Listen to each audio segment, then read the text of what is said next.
Now, if you're going to be working in any type of Microsoft administration services these days, there are some fundamental principles that are very important that you understand. So what I want to do is I want to get into some of the foundations of understanding things like Microsoft domains, understanding some of the networking technologies, RAS and VPNs and virtualization, and also we're going to talk about the cloud services and how all that fits into this. But it's important to kind of start from the beginning so you can understand where things have been, understand where things are going, and you have to consider the fact that the world is transitioning now more into a cloud-oriented environment. But in the past, everything was managed on-prem or on-premise, and we got to talk about this transition and how things were and how things are now and where Microsoft is going. So to start with, we go back in time to the 1950s, 1960s. They had mainframes, these gigantic computers that would take up like entire rooms. They used vacuum tubes. And then as we moved into the 1970s, something miraculous happened. They created what was known as an IC, an integrated circuit, which allowed basically binary math to be processed through little chips. And this is where personal computing became popular. So in the 1980s, personal computers started coming out. I'm going to draw this little symbol here to represent a computer. And I tell you what, I'm going to create another little symbol here to kind of represent a bunch of computers. So in the 1980s, companies started buying PCs and personal computers, and they started showing up in people's offices, and eventually, they were networking them together and all of that. And so this is where things really get started. Now, of course, in those days, one of the problems was we lived in what was called a peer-to-peer network. So what would happen is these computers you could network these computers together with various technologies, but there was no centralization, meaning each computer was equal. There was no computer that controls all the other computers. A network admin would have to, if they wanted to make changes, they'd have to sit down at each and every computer to make those changes or get users to help them, which was always a nightmare. And so that didn't, it worked, but it didn't work very efficiently, all right? Now, as we moved into the 1990s, there was a company that was gaining ground called Novell, and they had a product called NetWare, which was the idea of that was to use a server that would help manage machines and also allow people to share files easier. Whereas in a peer-to-peer network back originally, these machines would have to share files with each other and people would have to know each other's passwords. It just didn't work very well. Well, eventually with the creation of the file server concept, you had a more powerful machine that you could share files on and all that. And eventually Novell even came out with the idea of a server that could manage other machines. Now this is kind of where Microsoft comes in. Microsoft created their product called NT, and they created this concept of a domain controller, which is a special type of server that can manage these other servers. Now, fast forward, they came out with what was known as a domain, but fast forward to the year 2000, Microsoft releases their newest domain technology, and they call it Active Directory. And Active Directory domains were represented by a triangle. All right, and a domain controller was a server essentially that had a database on it, and that database was the Active Directory database. So let's just kind of fix that here. This little cylinder looking thing I'm going to make here is going to represent my Active Directory database. So AD. All right, and this is what we still call to this day. We call it ADDS, Active Directory Domain Services. And usually if you hear that term, Active Directory Domain Services, it means it's an on-premise domain. Although there is a version of this that can be hosted in the cloud known as Azure Active Directory Domain Services. I'm not getting into that right now. So anyway, you would always want to have more than one domain controller. The reason you want to have more than one domain controller is because the same reason you have more than one of any type of server, really.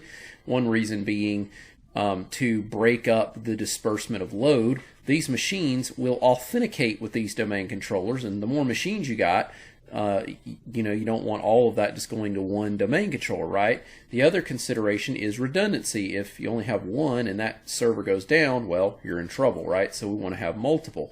The other thing about domain controllers that are interesting is that they replicate. So, for example, I'm going to make a little smiley face guy here, and this little smiley face guy is going to represent my user.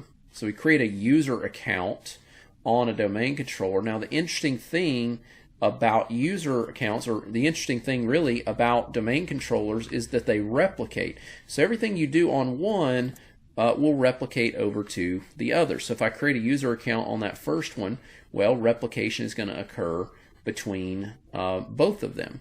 And so this little arrow thing I'm going to make here is going to represent replication. So domain controllers replicate.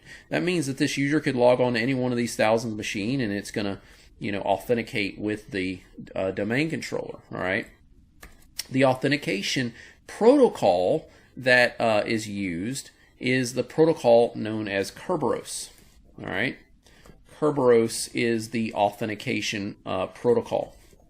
What is a protocol? It's like a language, basically. Okay. Now there was an older protocol that it also supported called NTLM. That was for legacy, for older prior to the year 2000 machines. Now that protocol allowed us to have encrypted passwords and all that, and authenticate securely and all that fun stuff. The other thing is Active Directory uses a language known as the Directory Service Language, and that language was called LDAP, Lightweight Directory Access Protocol. Now all that is, again, this is all decades old at this point. At the time when it came out, it was cutting edge, but it is a bit dated nowadays. But it still works, and it's still pretty secure, though there are some considerations on security that I'm not going to explain right now. Now, the other thing that's important about Active Directory is that all machines have to have a name. And the name must be, of course, associated with an IP address and all of that. And so there is a service that we use it on the internet all the time, called DNS, Domain Name Service. Our domain must have a name. Usually when you name your domain, you would name it after your company, and a lot of people even name their domains based on their web presence. So for example, my domain might be called examlabpractice.com. That's my company, my web presence. And I'm going to need to have a server in my domain that can associate the names and IP addresses together. So that server is called a DNS server. DNS, Domain Name System Server. And that server will also have to have a little database on it, and that database will be our DNS database. Okay. So we'll just draw another little cylinder, and what I'm going to do is I'm going to highlight this, border it with red, and then I'm going to color code the database red, which means that this database, the DNS database, is associated with that name. Now what happens is our machines, clients, domain controllers, we also might even have, let's draw a file server over here. Pretty common that we have file servers in our environment. Okay. All of these machines would register with our DNS. All right. And this allows for the centralization of name resolution, meaning they register their IP addresses into this database, and then now anytime a machine needs to find another machine, it can query DNS. So for example, these machines all have to authenticate by your domain controllers. They can query DNS and say, hey, DNS, do you know what the address is of one of my domain controllers so I can authenticate? And DNS can reply back and say, yeah, here is the information. At that point, the client can go and authenticate. So it works very efficiently. Now, all of this together, this idea of domain controllers, this triangle you see here, this provides centralization. So we moved away from peer-to-peer networking back in the day where, you know, every machine was kind of its own boss and there was no centralized way of managing things, to now we are working in a centralized environment. These domain controllers help us centralize. This DNS service helps us centralize. So we now have some central control over things. One of the great things about our domain controllers too is we have these wonderful things called GPOs, group policy objects. A group policy object is this object that you can create that has all these settings, parameters, any type of attribute you want to configure or change on machines, you can do it through a GPO. So for example, if your boss walks up to you and says, hey, I want you to force the firewalls to be turned on all these machines. I want to make sure that the antivirus is always up to date. I want you to disable some of the wallpaper feature. I don't want people putting crazy wallpapers on their machine. So I mean, the sky's the limit. There are literally thousands of things you can do inside of a GPO. But what happens is that GPO can instruct these machines to turn things on and turn things off. GPOs also replicate. So when you create a GPO on a domain controller, it replicates over to the other domain controller. So it doesn't matter which machines, authenticate with which domain controller. All right. So these GPOs can be deployed out to these machines, and this is how you turn things on, turn things off. You could even deploy software with that if you wanted to. So it was very, very powerful, a very, very powerful system for managing everything. All right. Of course, let's throw the internet into the mix here. Let's say that this little cloud is going to represent the internet, and let's talk about a little bit about how that sort of fits into the picture. Let me just clean it up here with the mighty stroke of my paintbrush. I will clean up the internet. All right. All right, so then we have the internet, right? So maybe we've got an internet connection that's coming in here, all right? And of course, you don't want to just leave your internal network exposed, so your company would generally have a firewall, right?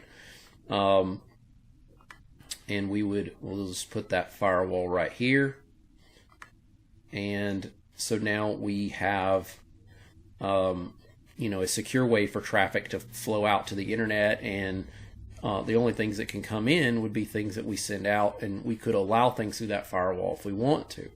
Now, this is a traditional domain. This is the way we've done things for 20 years, all right? And in this next little section, I want to talk about expansion on all of this and where things have gone with things like RAS and all that, and VPN and virtualization. So that'll wrap this little section up, and we'll move on to the next. I now want to talk about some concepts that are also sort of the foundation of how we've done things over the years. It's important to understand how we've done things over the years so we can understand how things are now.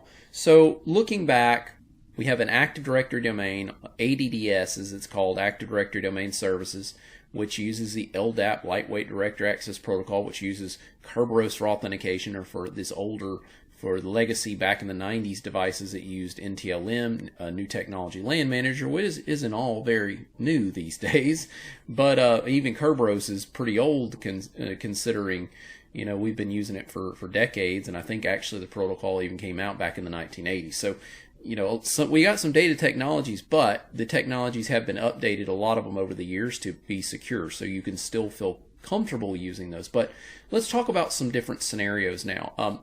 The first thing I want to look at is the scenario of what happens when we have a user who is not at the office. So this person is working from home. Working from home is a lot more popular nowadays than it has been in the past, so it's very common. And this person needs the ability perhaps to be able to connect in and access services that are inside.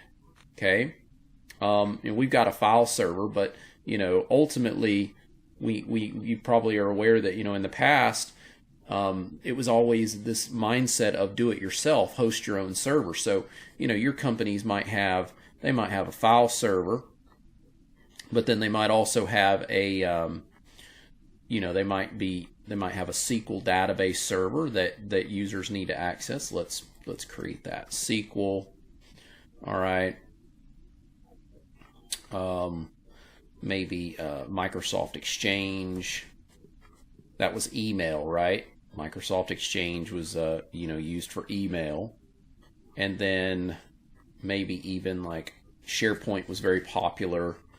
by Microsoft on premise. So here you've got these, these 4 servers providing a service to our devices, and you've got users working from home and everything else needing to get access to those. Let me just kind of move those a little bit over here, make a little bit of room here, and I'm going to shrink those down just a little bit as well. All right. So this user who is working from home needs to access these services, but the person is not, not around. Well, let me tell you what you shouldn't do. You shouldn't just open up all the ports on the firewall and allow this person in to get access to these devices unsecurely. In fact, in the 90s, a lot of companies did that. The very first company I ever worked for, back in the 90s, they didn't really have a firewall, so you literally could share out you had a public address, and you could connect to it from home. It was really scary when I think about it. Even in the 90s, that was scary, but nowadays it's incredibly scary. Why is it scary? Because you got these people out there that want to do things that they shouldn't do, and get access to companies' data and try to do damage and ransom and all of that, ransomware and all that. And who are these people? Well, we generally call them hackers, right? So let me draw a little hacker. This little box here is going to represent my hacker. All right, and let's make this hacker look like he's up to no good. All right, I'm gonna give him let's give him like a devil horns, some devil horns here, and maybe he's in a bad mood. I'll give him a frowny face, and give him some fangs, and maybe the fangs are dripping blood okay, no, I'm just kidding. Sorry, sometimes I get carried away. All right, but anyway, that's going to be my hacker. All right, goofy looking little hacker person. All right, and so we don't want this hacker spying on my user. We don't want this hacker getting access to resources inside. So how do we get around that? Well, usually the way we would do that is you would use a VPN, a virtual private network. So the way you would do that is you could purchase what was called a VPN concentrator, and basically it's a device that allows secure connections in. But in the Microsoft world, we actually had a type of server we could set up called a RAS server, or also known as an RAS server because it stood for Routing and Remote Access Services. But anyway, remote access services is the idea here, and with that we have support for VPN. Now what does that do? This allows this thing called a VPN tunnel to be created, which means that you have this encrypted communications that goes through to that RAS server, and then from there that RAS server allows you to access other resources securely. This hacker will not be able to see the traffic that's flowing through because it's all encrypted. The only thing the hacker would be able to see is that it was going up to this firewall, and that would be it. Wouldn't be able to see what the traffic said. So this is how we would definitely help secure things. Now, the other thing that I want to talk to you about here is what happens when a company needs to have a service that is exposed to the internet. For example, let's say that your company is going to host their own web server, okay? So you set up a web server. All right, maybe this is going to be www.examlabpractice.com or whatever, and people from the internet need to be able to get to it anonymously. Well, how are you going to do that? Where are you going to put that web server? Are you going to put it internally inside the domain like you see here? And the reason that's scary is because you would have to open up port 443, port 80, which is the HTTP ports, to allow traffic to get in, which means not only could somebody out there on the internet anonymously get into this web server, but technically so could a hacker. And if a hacker was ever to gain access over this website by hacking it, then something called pivoting could occur, where a hacker could actually gain access to these other services that are on your network. And so that's where things are really scary. So you definitely won't want to host it internally most of the time, although there was a way to do something called a reverse proxy. I won't get into that right now. But we would probably want to put this outside, right? So we want to put it out here. But there's something else that's a problem on that. If you put it outside that firewall, you don't have to worry about people getting allowing traffic to come in. But the scary thing about that is the fact that this poor web server is now completely exposed to the internet, so with no protection. So the way around that usually is people would get another firewall. So you'd have two firewalls. This first firewall would be called the internal connected firewall, and then this firewall here would be called the external connected firewall. Now this little network between that, we would call that a DMZ, demilitarized zone, or now the more popular term is perimeter network. Okay, so DMZ, perimeter network are basically the same thing. All right. And so now what you would do is you would only open the ports like port 80, 443, 53 for DNS if you put DNS in there, whatever ports there that you need, and now traffic would be able to get to this web server. Okay, and so even if a hacker somehow hacks this web server, you're not going to allow traffic to pass through this firewall and get to these resources. The only traffic that you might allow would be VPN. Okay, and there's a bunch of authentication and all that has to happen to make that work. All right, so that's the idea of remote access and VPNs in a nutshell for you, as well as the concept of DMZ and the perimeter network idea. Now, the final thing I want to look at with you in this video is the idea of virtualization. So I talked about how in the past it was always the mindset was we got to host everything ourselves. We got to have our own little data center. We got to have our we got to have our own servers, file server, SQL, Exchange, SharePoint, all that, and it's all got to be hosted by us. And that's the way things have always been done. All right.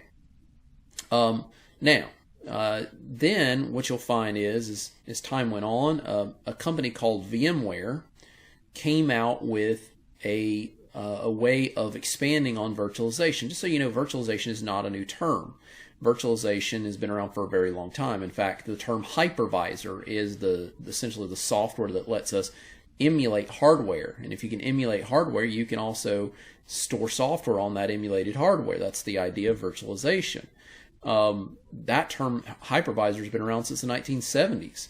The idea of even mainframes dividing up processing time and doing shared computing was a form of virtualization. So this is not a new concept, but VMware, they expanded on this idea, and the thing that they did that really pushed the envelope on all this was that, hey, you don't necessarily need 4 different servers. And here's the other thing. Here's the other crazy thing. If you wanted redundancy for those 4 servers, you'd really need 8 servers, right? You could do clustering those together. So you'd have 8 servers to provide redundancy for those.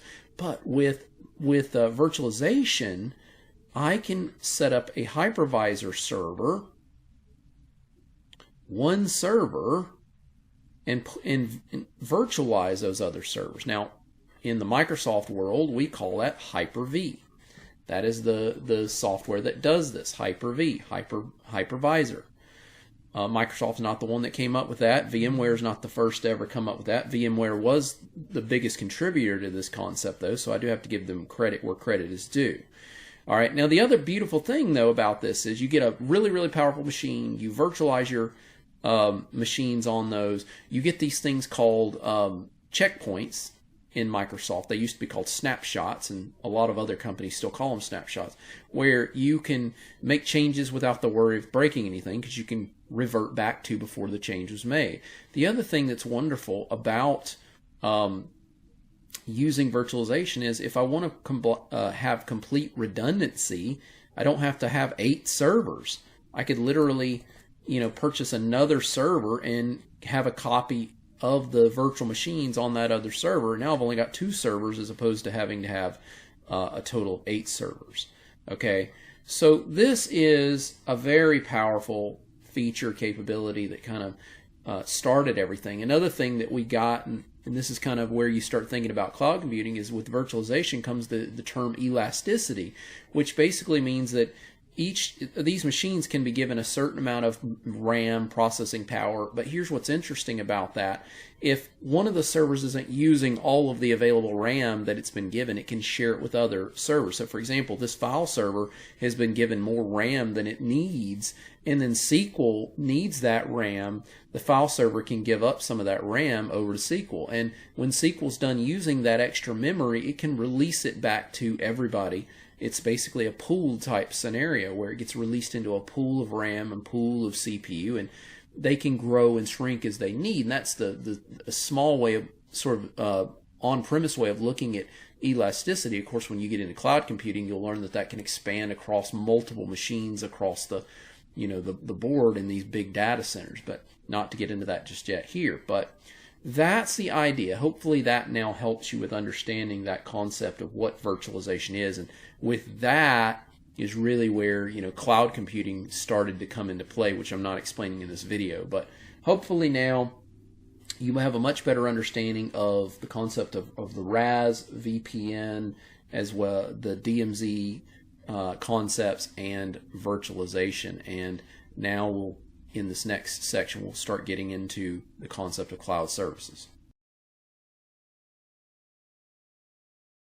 Now, with the creation of virtualization, this got companies thinking, if we can emulate hardware, we can create these virtual machines, and we can store software on there. We can have operating systems running on that emulated hardware, the operating systems being called guest operating systems. We could technically host these virtual machines for companies for a price as a service. So the idea being, hey, you pay us a fee each month and we'll host your virtual servers, and you don't have to deal with all the headaches of hosting your own data center on premise, and the power that's needed to do that, and the air conditioning that's needed to do that, all the hardware that's needed to do that, as well as the knowledge of how all the hardware works.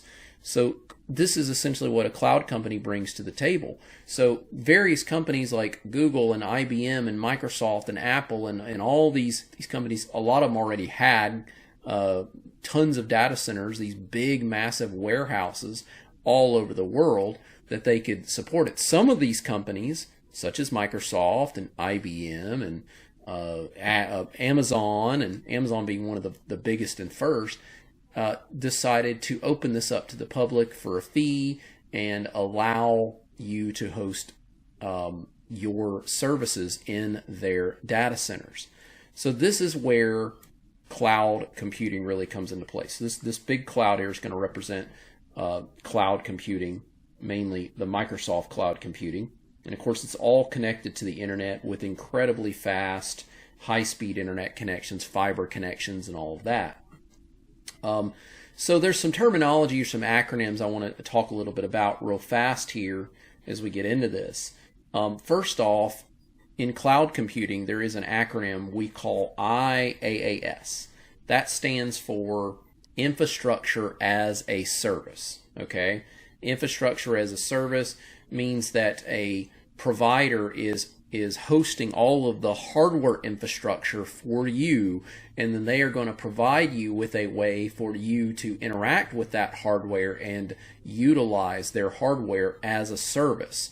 All right, and this, of course, is where Azure comes into play, Microsoft Azure. Now, you might pronounce that word different. People have different ways of saying Azure. Some people call it Azure. Some people call it Azure. Some people call it, I've even heard it called Azure before, Azure. There's various names for it. In fact, years ago when I was first learning Azure, I decided I wanted to make sure I was pronouncing this correctly. So I was like, I'm going to go to watch the developers. So I started watching videos of the developers, the people who created Azure, and I figured I would determine. The very first video I ever watched, the guy was pronouncing the word Azure, so that's how I say it. But what I further learned is that the Microsoft developers don't agree on how to say it either. Some of them say Azure, some of them call it Azure, some of them call it Azure. So anyway, tomato, tomato, pronounce it however you want to pronounce it, okay? But Azure is Microsoft's main IaaS system.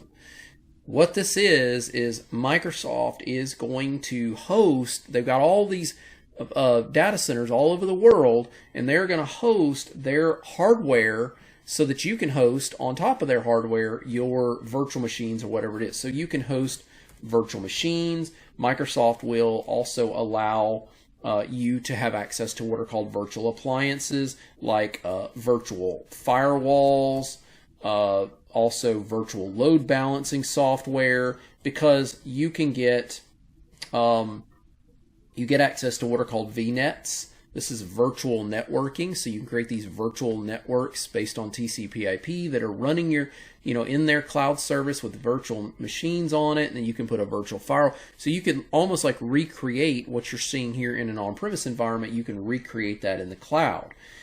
They also provide virtual storage, so you can store data and backup data out there.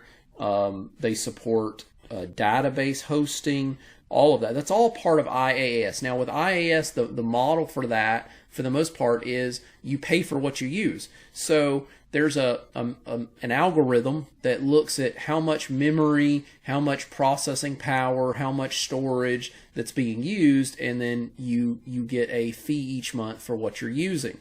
The good news is they do have a calculator that kind of helps you forecast this.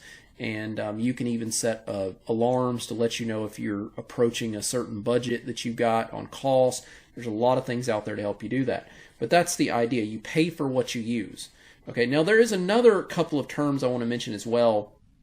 This next term is called Platform as a Service, and then there's a third term called Software as a Service. So Platform as a Service, PaaS, and Software as a Service. Platform as a Service and software. Let me explain software as a service first, because it's pretty easy to visualize, and then I'll explain platform as a service. So the idea of software as a service is basically they have applications that can be hosted in the cloud service, apps, if you will. These apps are 100% ready to use, ready for you to take advantage of. All you got to do is use those applications. Okay. For example, Microsoft has what's called Office for the web, or it used to be called Office Online. So that's like Microsoft Word, Excel, PowerPoint. You can run it from within your web browser.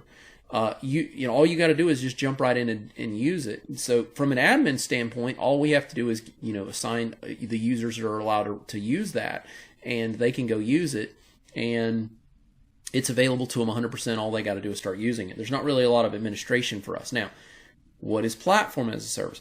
Well, Platform as a Service is a system in which the majority of the configuration is done for us, but we still have some admin configuration we have to do to use it. For example, with virtual machines, this is 100% IaaS. A virtual machine you can put whatever operating system on there, but you're responsible for the operating system. You're responsible for the software that goes on it. You as an admin have to manage all that.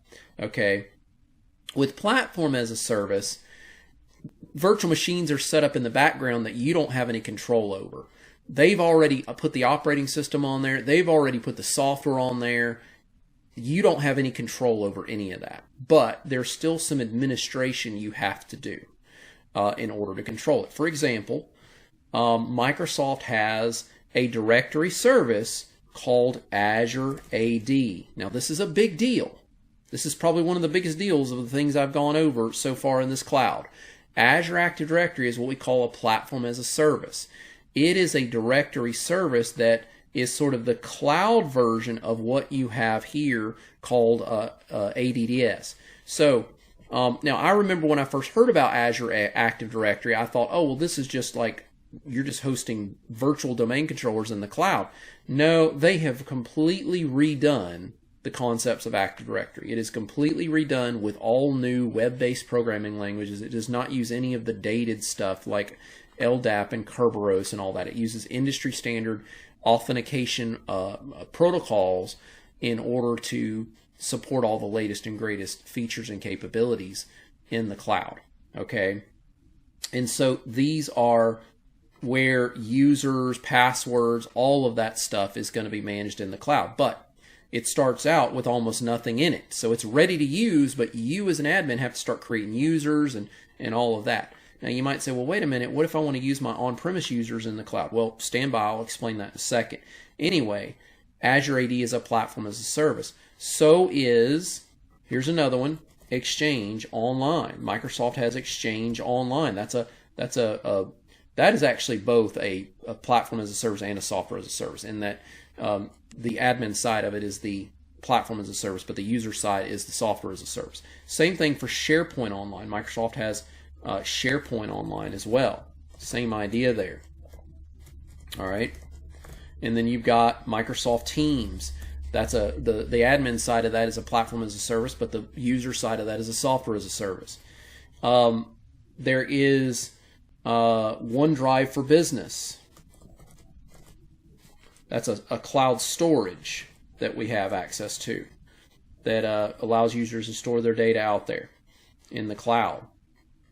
There is a product called Intune, which is Microsoft's MDM product. MDM, it's also MAM product, so it's both. Mobile device management, that allows us to manage devices. This is one of the most powerful things we have available to us. This is what sort of is replacing the concept of GPOs. This is going to allow us to manage our device settings.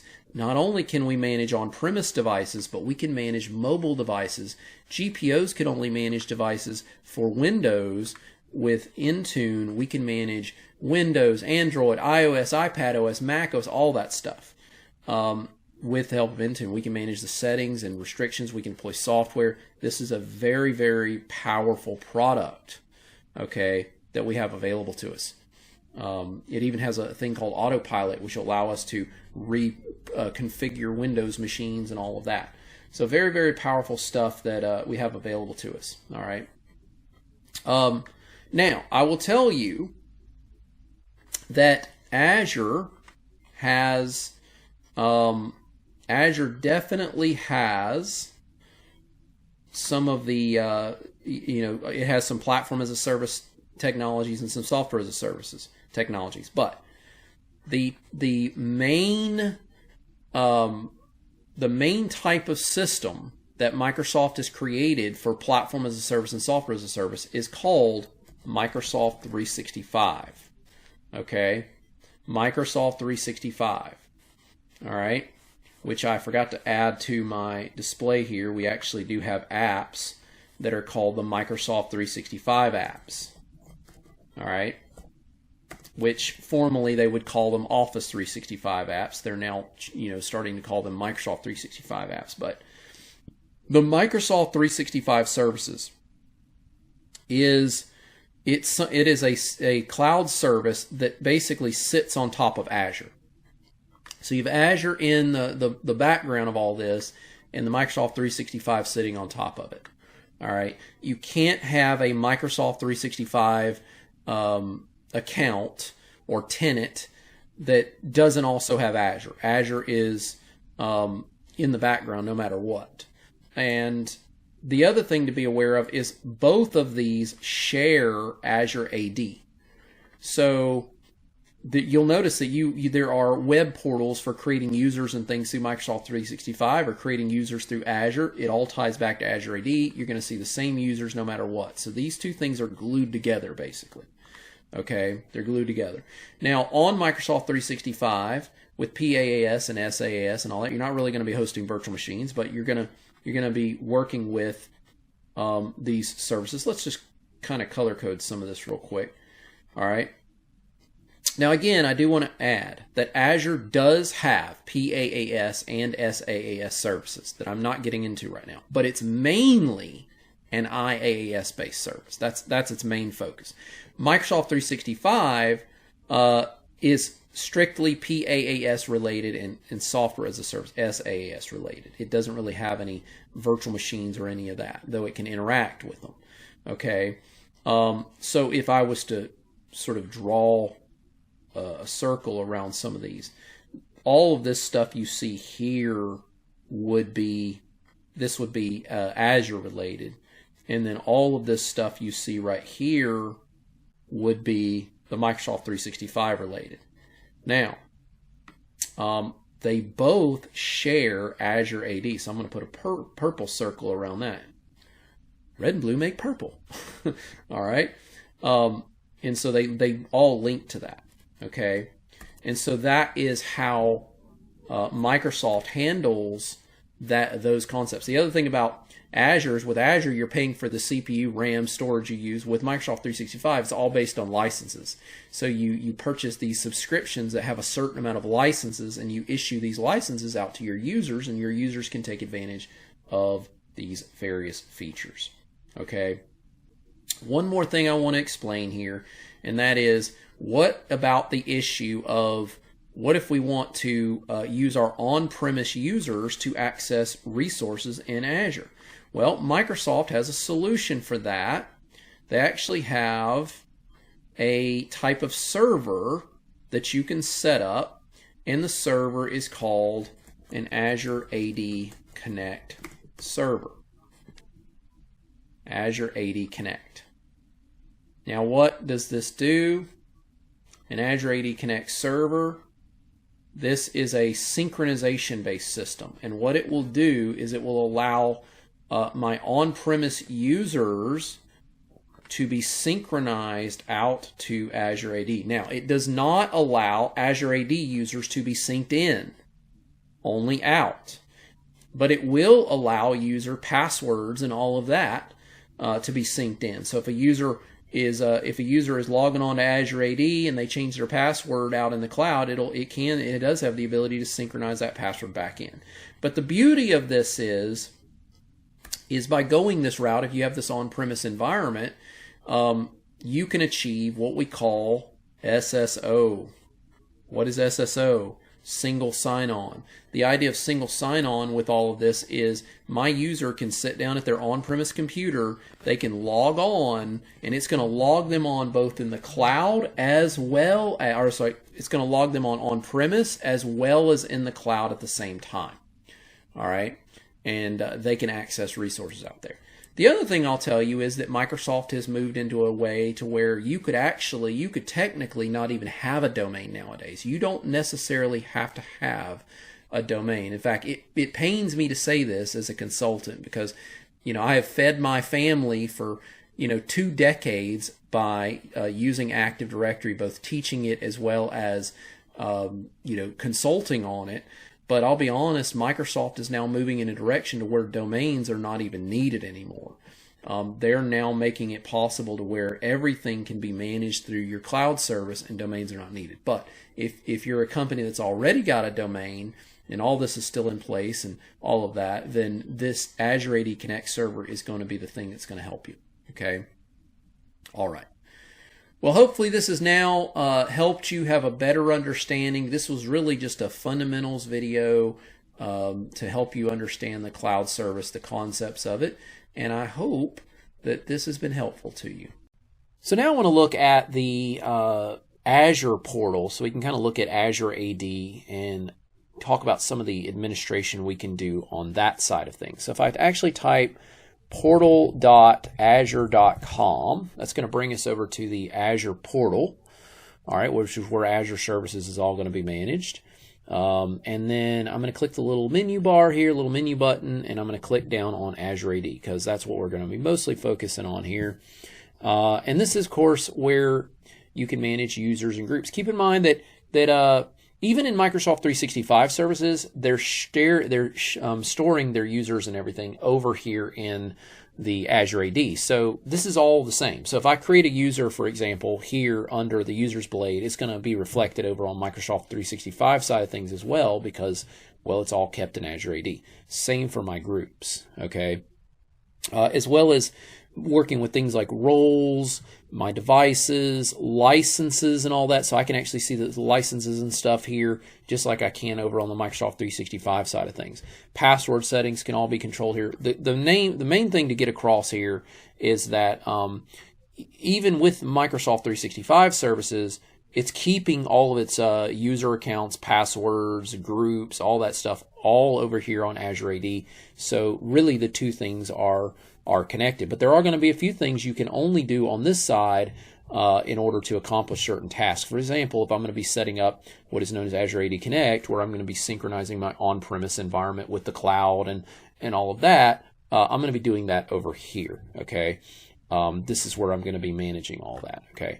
So hopefully that just gives you a kind of a quick look. Maybe you don't have a lot of experience working with this, or maybe it's been a while since you've been in this neck of the woods. So this gives you a chance to sort of get back in there and kind of click around. You're welcome to, if you've set up a tenant, you're welcome to kind of click through and look at some of the different things you have. Keep in mind, I'm going to be talking about a lot more as we go on. This was just a quick overview for you of jumping over into Azure AD and having a look. Now, when it comes to working with Azure AD, it's important to understand that you'll be interacting with your different resources in a couple of different places sometimes. You'll be utilizing your Azure resources, Azure AD resources, using portal.azure.com. There's also the Microsoft 365 side of things, and remember that Microsoft 365 is really integrated with Azure, and of course Microsoft 365 services, where you start working with Office 365 and Exchange Online and SharePoint and all that. All of that's connected and all shares the same directory service. So it all boils down to Azure AD, right? If I'm on portal.azure.com and I click the menu button, I've got Azure Active Directory, and then from there I can click on users and I can see the users I've created. And granted, you may not have all the same users I have right now, but I've also got groups. Same thing, you may not have all the groups I have right now, but I have in Azure AD, I have all these things. Now, if I was to jump over to portal.microsoft.com, here we are, portal.microsoft.com, and we drop down users, click active users, you're going to see the same users. Okay, click on groups, active groups, you're going to see the same groups because it's all linked together. Now, throughout the lectures here, I'll be kind of jumping back and forth because there's going to be some things where it makes more sense to do it through Azure AD, and in some cases you have to do it through Azure AD from within the Azure portal, and then there's going to be some things that you're going to utilize Microsoft 365 Admin Center for. Believe it or not, the two are connected, but there are going to be some features you have to use Microsoft 365 Admin Center for versus using the Azure portal. So it's all really connected, and as we go through, you're going to see me jumping back and forth a lot. And then the other thing is, of course, Powershell. PowerShell is another way that we are going to be interacting with Azure AD and Microsoft 365 services. Now, it all kind of relates back to Azure AD though, because Azure AD is our directory service, and ultimately Microsoft 365 as well as Azure, they share that same directory service. We're now going to take a look at assigning roles. So you may or may not be familiar with the different access control models. So for many, many, many years, going all the way back to the paper-based documentation days, where access control was managed through paper-based solutions, there's been a lot of different models and strategies that organizations have used to control permissions over certain objects, as well as administrative rights over documentation. And one of the models we're going to take a look at here, this is the model that Microsoft sort of puts all of their focus on in regards to their cloud. It's known as RBAC, Role-Based Access Control. Along with that, there actually was some other models and some other models that can be implemented in your environment as well. There's a model called DAC, which involves discretionary access control, which is really just all about ownership. The owner makes decisions. And if you look back at Active Directory in the past, you may note that that's one of the main ways that we dealt with rights in our environment was based on ownership. So we would create a file, and if you were the owner of the file, you had full control over it, and then you could grant other people access. And you can still use the DAC model to this day in your environment if you want, and or in the cloud obviously as well. Now you've also got MAC, Mandatory Access Control. Mandatory Access Control is where we're basing our rights and permissions on classification, labels, being able to label documentation and classify it. And then, of course, when I think of Mac, I sort of think of the military because it'll involve things like security clearances, security levels. So, you know, like in the military, you have secret and top secret and all of that. And then finally, we have RBAC, which is the one we care about right now. RBAC is role-based access control. And the way that role-based access control works is the privileges or the rights that you're given are based upon the role you play in the organization. Okay, so there's two different ways you can sort of look at RBAC and manage RBAC in your environment. One is from a user's perspective, where we're granting a privilege over some kind of a resource in our Azure environment based upon roles. And then the other is from the administrative perspective. So RBAC is going to allow an administrator to grant other administrators privileges to things in your environment, control over your environment. This is going to include both Azure as well as your Microsoft 365 environment. What you're going to find is you've got a mix of roles. Some of the roles are going to be in the Azure portal, which is what we're going to sort of focus on right now. And then a little bit later, we're going to also focus on the Microsoft 365 side, where you're going to see that there are some roles that are specific to the security of Microsoft 365. Okay, so one thing I really love about roles is roles allow us to see exactly what privileges our users are getting, our administrators are getting. One of the annoying things about group-based access control, which, you know, going back years and years with ADDS, Active Directory Domain Services, you might recall that you would create a group, you'd put people in the group, you would then assign permissions to the group and give them the rights they need. But then here's the problem. There was nothing that really documented what rights those groups had. I mean, you could go to the access control list of the resource, like let's say it's a file server, and you go to the share or the folder or whatever, the file, and look at the permissions over that file, the ACL, the access control list. But then the issue is you'd have to do that for every file and folder you wanted to see if you wanted to see if that group actually had rights to that object. There was no way for you just to simply go to the group and see everything the group had gotten access to. Don't get me wrong, there were some tools out there that could sort of kind of make this happen. You could actually make it happen with PowerShell if you wrote a script that went through, but you're talking loads and loads of processing power just to get it to spider its way across your environment to determine what rights that this group had. And so what can happen is you create a group, you grant it permission, you add people to it, and then over time more people get added to it, and it gets given more permissions and more permissions. Next thing you know, 5 years down the road, this object, this group, has gotten access to all sorts of crazy things in your environment, and you have no way really knowing. And it really got difficult. So you could kind of sort of achieve RBAC with groups if you created a hierarchical group. But and I'm going to tell you, as being a consultant all these years too, I can say that almost nobody ever implemented that system. Unless I implemented it myself, rarely did anybody actually design a group hierarchy that worked to achieve an RBAC system. Now, in Microsoft 365 and Azure, the great thing about roles, the way they've designed it, I really feel like Microsoft got this right. The way they designed it, okay, you create a role, you then assign the rights to the role, and the role records exactly what rights it has, and they're documented on the role itself. And they used JSON. Okay, if you're familiar with that, the Java language, JSON, and the way it works with JSON in this case with RBAC is every time a right is given, it has to be added to that role. So there's no way that the role can be given rights to things and you not know.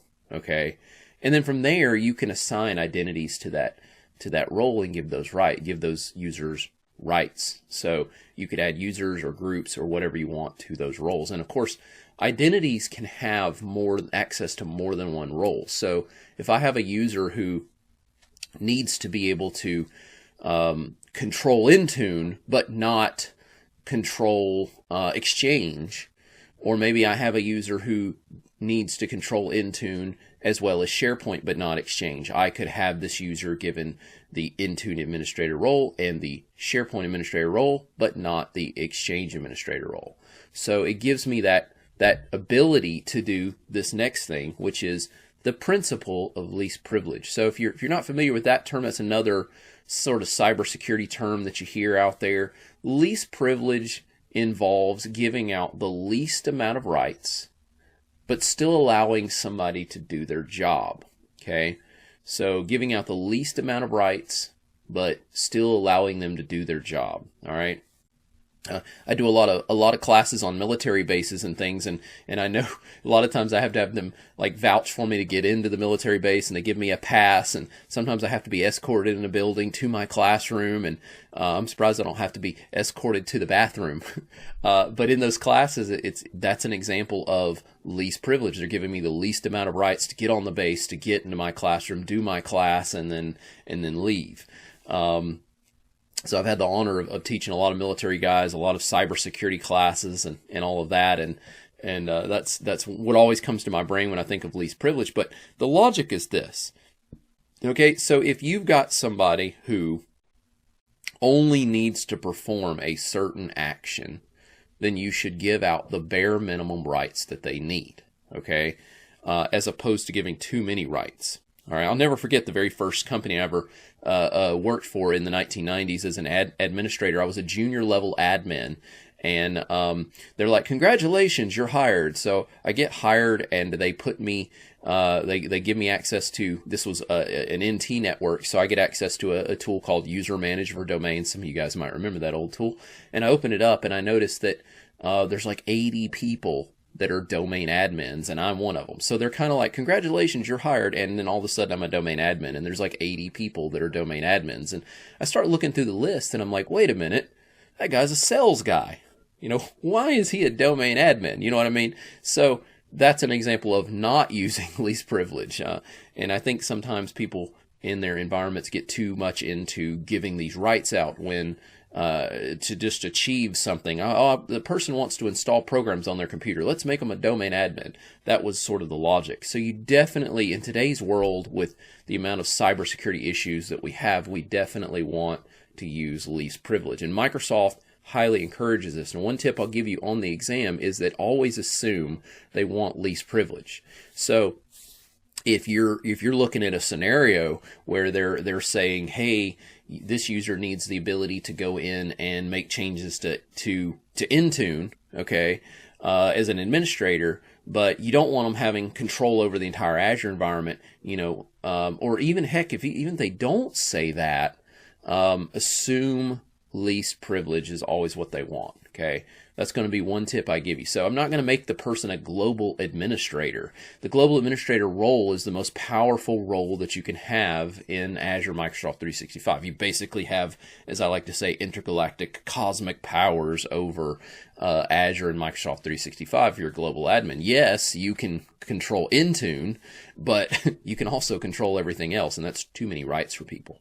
Now, another thing that's really cool about our environments is Microsoft has implemented PIM. PIM is Privileged Identity Management. Okay, PIM allows us to achieve JIT, which is just-in-time administration. Just-in-time administration means I can give out role access temporarily. It can be scheduled, and it can go away after a certain amount of time. Another thing that can happen is a user can request permissions, request privileges for a certain amount of time if they need to. So, you know, if you have an admin that's going on vacation and this person is the one who creates accounts, for example, and then you could give this privilege over to somebody else while you're on vacation. This person could request that access, get it for a temporary amount of time, utilize that control, create the account, and then of course the privileges go away. So just-in-time administration is all part of this privileged identity management, which of course builds upon roles. So here we are in portal.azure.com. We're going to have a look at the different ways that we can control roles here in Azure. I'm going to go up here to the menu bar. we're going to go over to Azure Active Directory, Azure AD, and as you'll see here, there's a blade called Roles and Administrators. Going to click on that, and here you go. You got a nice big long list of the different roles that Microsoft has created. All right, so notice some of the roles say administrator, some of them say developer. All right. You'll also notice that you'll see the word editor, reader. Okay, you're going to notice a pattern here, operator. So one thing I want to give you guys some advice on when you're preparing for this exam. What I want to warn you about is it's a good idea that when you're studying that you get familiar with some of these different roles and what they do. And one of the best ways to do that is to click on some of these roles. Like, for example, Security Administrator. Let's click on that one. Okay, you have assignments here, and as you can see who's assigned those rights. I'm going to click on Description, and this is what I really love about Microsoft. I really feel like they've got this right here. First off, they give me a nice little comprehensive description. It says users with this role have all the read-only permissions of the security reader role, plus the ability to manage configuration for security-related services. Azure Active Directory Identity Protection, Azure Information Protection, Privileged Identity Management, and Office 365 Security and Compliance. So if you look at that little description now, scroll down and notice that they tell you all the role permissions. So this is what I was saying earlier, where Microsoft documents exactly what the role permissions are. And it's right here in front of you. You can look through this list and see everything that this person can do. Okay? This person being somebody who was granted this role. So as you can see, a bunch of read permissions down here towards the bottom, but there's also some permissions that involve management up here, creating, deleting, updating, all that good stuff. Let's go back. We're going to click on the Contoso Role and Administration Preview breadcrumb here. Okay, we looked at the security reader. Now take a look at the security administrator, sorry. We're going to take a look now at the security reader. Click that. And same thing, click description, and notice it says users with this role have global read-only access, including all information in Azure AD, identity protection, identity management, as well as the ability to read Azure Active Directory sign-in reports and audit logs. So you notice this role here is a reader, so based upon that naming convention, you're going to have read privileges. So that's one thing I want to give you right out of the gates here as a good tip for the exam. An administrator is obviously going to have administrative rights, whereas a reader is going to have read privileges. So this is great in a situation where you have a user identity that needs to be able to come in and see all this security related stuff, but not necessarily make any changes to it. Okay, so another verbiage to look for here, you'll see the word global. Global means, they can see everything in your Azure Microsoft 365 environment, like the global reader. Okay, you have administrative roles, SharePoint administrator, Skype for Business administrator, all that good stuff. You have the Intune administrator, all right, which is the one I want to look at right now. This would be maybe a role I wanted to give to a certain user. Let's say this was a lab scenario and the exam is asking you to add a user to the Intune administrator role. So in other words, they might say give the Intune administrator role to, let's say, Alexandra Smith. So here's the user right here. We clicked Add Assignments. We're going to assign that to Alexander Smith. We're going to click Add. And that user now has been given that role. Now, I also want to remind you that, there's more than one way to achieve this, depending upon where you're at. You could also have just done it over here in Azure Active Directory. Click on the user. There's the user right there. And then from there, I can add the user this way as well. So there's a simple way to do it. We just go to Assign Roles. There it is. So this way too, one thing that's great about this is that it allows me to go in and see exactly what roles this user has already been assigned. In this case, Intune Administrator is the only role. But also I could click on Add Assignments. And of course, again, that's another way that I could achieve this. Okay. All right. Now, we're also going to be taking a look a little later at the portal.microsoft.com side. And from there, you're going to notice that if you go, you click Show All and click Security, there's an area called Permissions where you can grant role access through the Security and Compliance Center. So this is another place that roles can be controlled. We're going to take a deeper look at some of this. So here's some of the other roles that you didn't see in the Azure side. Some of them you did, some of you didn't. All right, records management, e-discovery, reviewer. So I encourage you also to come over here and learn about some of these different roles as well. Now, when you've gone through the process of setting up a Azure AD or Microsoft 365 account, regardless of whether or not you are planning to do a hybrid deployment with the cloud service, one of the most common things people are going to want to do is they're going to want to create they want to add what's called a custom domain name. So when you first set up your account, if you were me, for example, and you were setting up this for examlabpractice.com, then your actual name will probably be examlabpractice.onmicrosoft.com. So you'll get a onmicrosoft.com extension for that name. That's going to be what your domain name is in the cloud. All right, and it's got to be unique. There can't be anybody else out there with that same onmicrosoft.com name.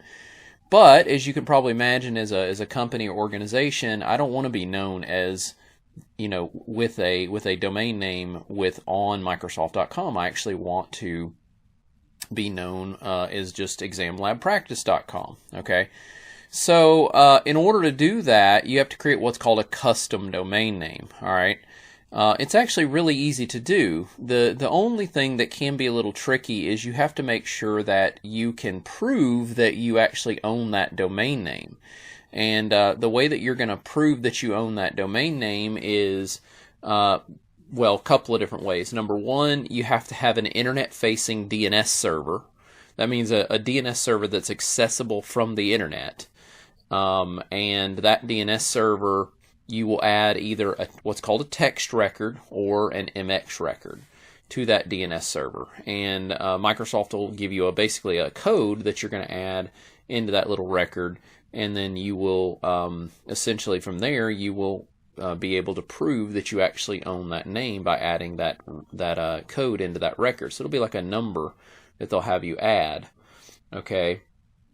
From there, the other option would be to place a file. They'll give you they'll tell you to create a little text file with a code, and they'll have you place that on your web server, wherever your web server's at. Now, if you are hosting your DNS through some company like GoDaddy or something like that, it's really easy.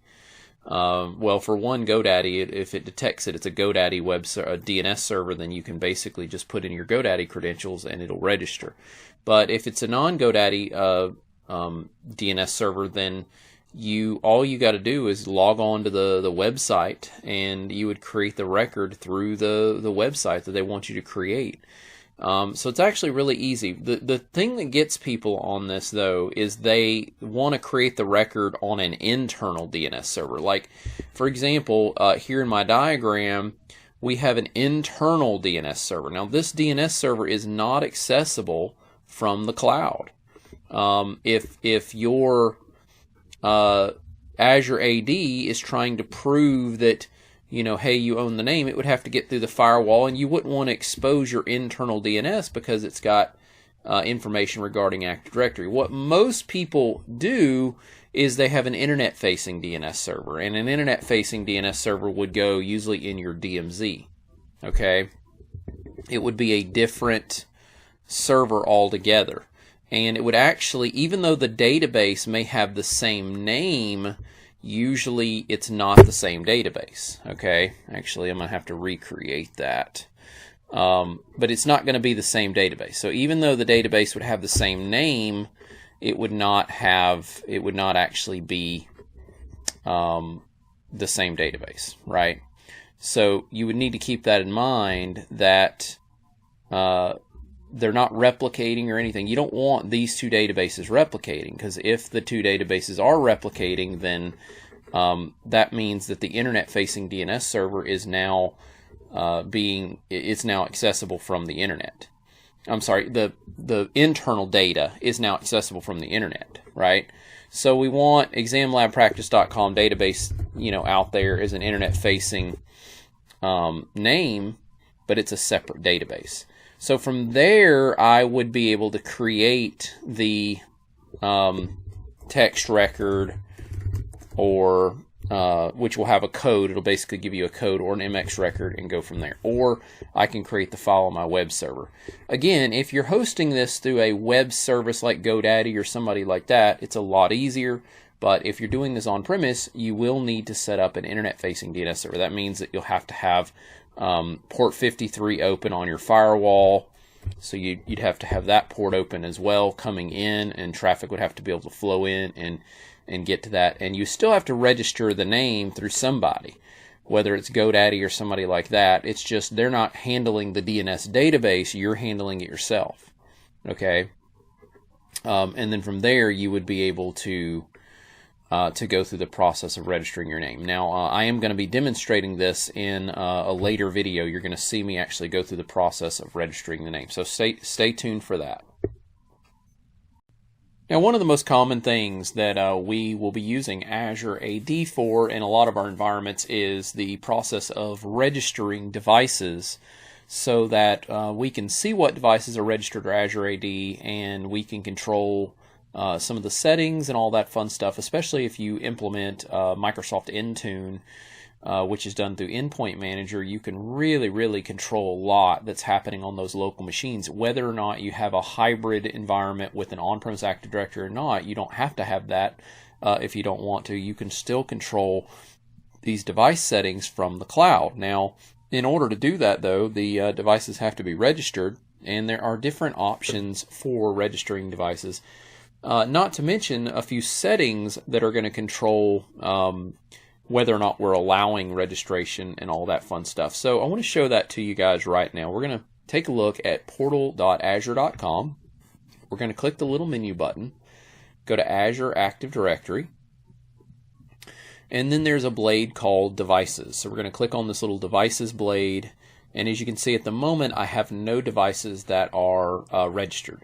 But what I want to look at right now is this right here, device settings. So let's take a look at that. This is going to be the different options that we've got available for whether or not people can join their computers to the cloud service or not. Now, you will notice that I've set mine to all. So you need to make sure that you are allowing users to join to Azure AD. Okay.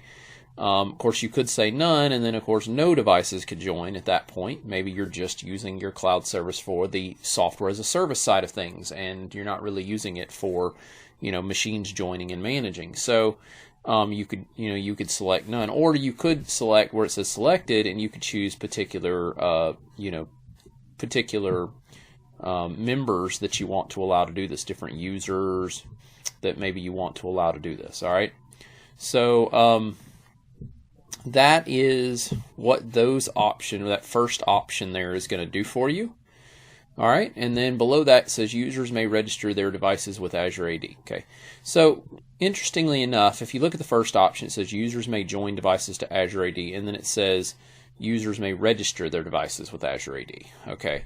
All right, so now if you look at this, notice what it says up here. If you read the information, it says the selected users and groups that are allowed to join devices to Azure AD. These settings only apply to Azure AD join on Windows 10 and of course now Windows 11.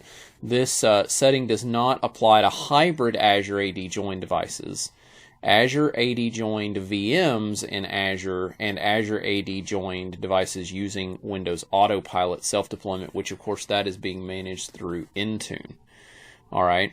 Now, if you go down and look at the information for this one, it tells you this allow users to register their devices with Azure AD Workplace Join. Okay, so that Workplace Join is an older feature that's been around now. I guess I want to say it's been around since Windows Server 2008 R2, if I remember correctly. It was a way to allow people to register personal devices into Azure, or into the domain back in those days, not necessarily Azure. And then eventually, as Azure came out and became popular, Workplace Join also worked in conjunction with Azure. Notice it says enrollment with Microsoft Intune or MDM for Office 365 requires device registration. If you have configured either of these, all will be selected. In my case, I have actually configured Endpoint Manager before on this tenant. So that's the reason it's selected as all. All right, because the MDM is already enabled in my little tenant that I've got. All right, but that's the logic on why that is selected. Okay, so. But this is more geared towards this Workplace Join feature. This is actually joining the devices themselves. So this is the main feature we want to kind of focus on, as opposed to focusing on the older Workplace Join capability. Okay, below that we have require multi-factor authentication to register or join devices with Azure AD. I'm not really going to spend a lot of time about multi-factor authentication right now in this video, but MFA is going to allow for more security through requiring users to use multiple ways of authenticating, not just a password, but also like the Microsoft app on their cell phone, or get a text message on their cell phone, or a phone call. There's other options, but that's what that little feature right there is going to do. That would require MFA to register a device. That means that when a user goes to register a device, they would have to have MFA set up so that they can do that. This is going to try to prevent, somebody from getting their user account password stolen and then some hacker out there registering their device into our Azure. The other thing is the maximum number of devices per user is 50.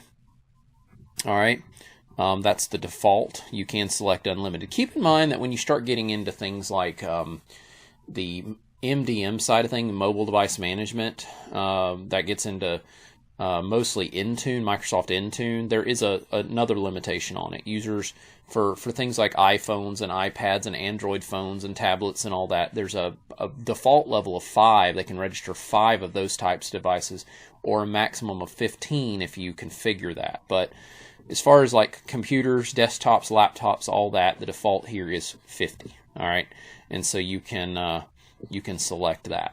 All right. Okay, and those are your device settings that you have right here within the Azure portal involving devices joining to Azure AD. Now, the next thing I'll just quickly show you is how do we actually join a computer to the Azure AD environment. It's actually pretty easy. So you got a computer here. I've got a computer I just called NYCCL1, and then I'm just going to click Start. And I'm going to go to Settings. All right, once I get into Settings, there is a button here called Accounts. I'm going to click on Accounts, and then I'm going to click on Access Work or School. And then from there, I can click to Connect. And this is where I would then put in my credentials.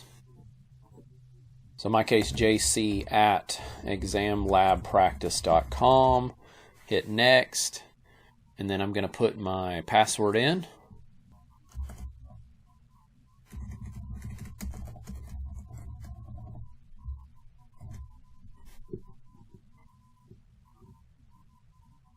It's now saying that it is registering the device with your company and applying policy. Of course, it says it's going to take a moment. And as you can see, it says you're all set. We've added your account, so good to go on that. And it says right here that it says I'm connected to work or school account, jc@examlabpractice.com. Now jumping back over here to portal.azure.com, I'm going to click on the menu button, and we're going to go to Azure Active Directory, and we're going to click devices, and as you can see, the device has now officially been registered and is showing up. So I actually do have that device now officially registered, and of course at that point I can start working with my Azure AD Microsoft 365 services involving that device for security and deployment of settings and all that. Keep in mind though, deployment of settings, that you really gotta get down and dirty with Endpoint Manager, which I'm not going to get into a lot right now, but Endpoint Manager which is Intune, is extremely powerful in controlling the different devices. The other thing I would like to say before I finish this video up is that manually joining a device like that is not the only way to do it. Okay, first off, to do it that way, you do have to be an administrator on the local machine. You don't have to be an admin in Azure AD, but you do have to be a local administrator on the machine. So regular users may not be local administrators on their own on those machines, unless it's their personal device or whatever. But the other thing I want to say is there's other ways to do it. You could use Endpoint Manager Intune with this thing called Autopilot to just completely have it deployed automatically. So the devices can, no joke, you could buy a new computer at your office and it can boot up. It'll check with the cloud, and if there's what's called an Autopilot profile created through Endpoint Manager, the device will just auto-register.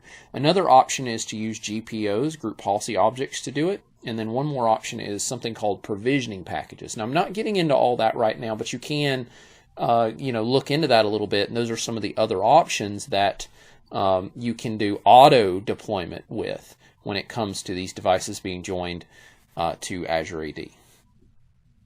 I'd like to talk about a great feature that we have in Azure AD known as administrative units. Now, an administrative unit is essentially going to allow us to take our Azure AD resources and create a little container that will help us control those resources. Okay, the great thing about it is it allows us to take users and groups and put them in this container known as an administrative unit. And then we can restrict permissions to that unit. And this is great for when you've got different offices and different locations or different divisions of your company, and you have different admins that need to control those different divisions. This was actually a feature that originally was not available to us when Azure AD came out, and this was a big complaint with administrators, because even in our on-premise environment, when we were using ADDS, Active Directory Domain Services, we had these things called OUs, organizational units, that basically allowed us to control and delegate administrative access over a particular container, the organizational unit being a container, but we could control access to that. So this is a similar concept, although it is different than what is known as an OU. In an OU, within a domain, an object can only be part of a single organizational unit. It could be a child OU of a child OU of a parent OU, whatever, but it can only be part of that container. If you moved an object to a different container, it was in a different container. With administrative units, users and groups can actually be linked to multiple administrative units, and different admins can be given control over those administrative units. So that's one thing that's a little different, okay? But again, the great thing about this is we can take our users, our groups, put them in this thing called administrative unit, and then we can set role-based permissions on which admins can control what inside that unit. Okay. For example, you could have an administrative unit for, say, your help desk. You could have a help desk administrator role that sort of manages the help desk side of things just for that administrative unit. And then you could have another user who manages, let's say, the user password side of things. And so you could have a password administrator that's over a particular administrative unit. And the two could work together. Help desk administrator and password administrator, they could work together to manage that. Of course, a global administrator can manage all administrative units. So here's a great example that I'd like to mention. Imagine you had, and let's say you worked for a school system or university, and you had like a school for business or a school for engineering, something like that, and you had different IT teams, different admins that need to be able to manage the users and groups for the different divisions of the school or the different schools. From there, I could have a central administrator that can basically create a role that has administrative privileges over just the Azure AD users in that particular unit, such as the business school and then the engineering, school of engineering. You could populate what users are a part of that, or maybe students, that are a part of that, and the administrators would only have control over their individual people. Now, of course, another route, which is pretty common in a business world, would be to base your units on location. So maybe I've got a New York City location, and I've got an Atlanta, Georgia location, and I've got a Dallas, Texas location, and then you can even branch out to like, a London location, a Scotland location, go different places in the world. You might have different admin teams that are controlling those different divisions. So you would be able to use administrative units to help you manage that.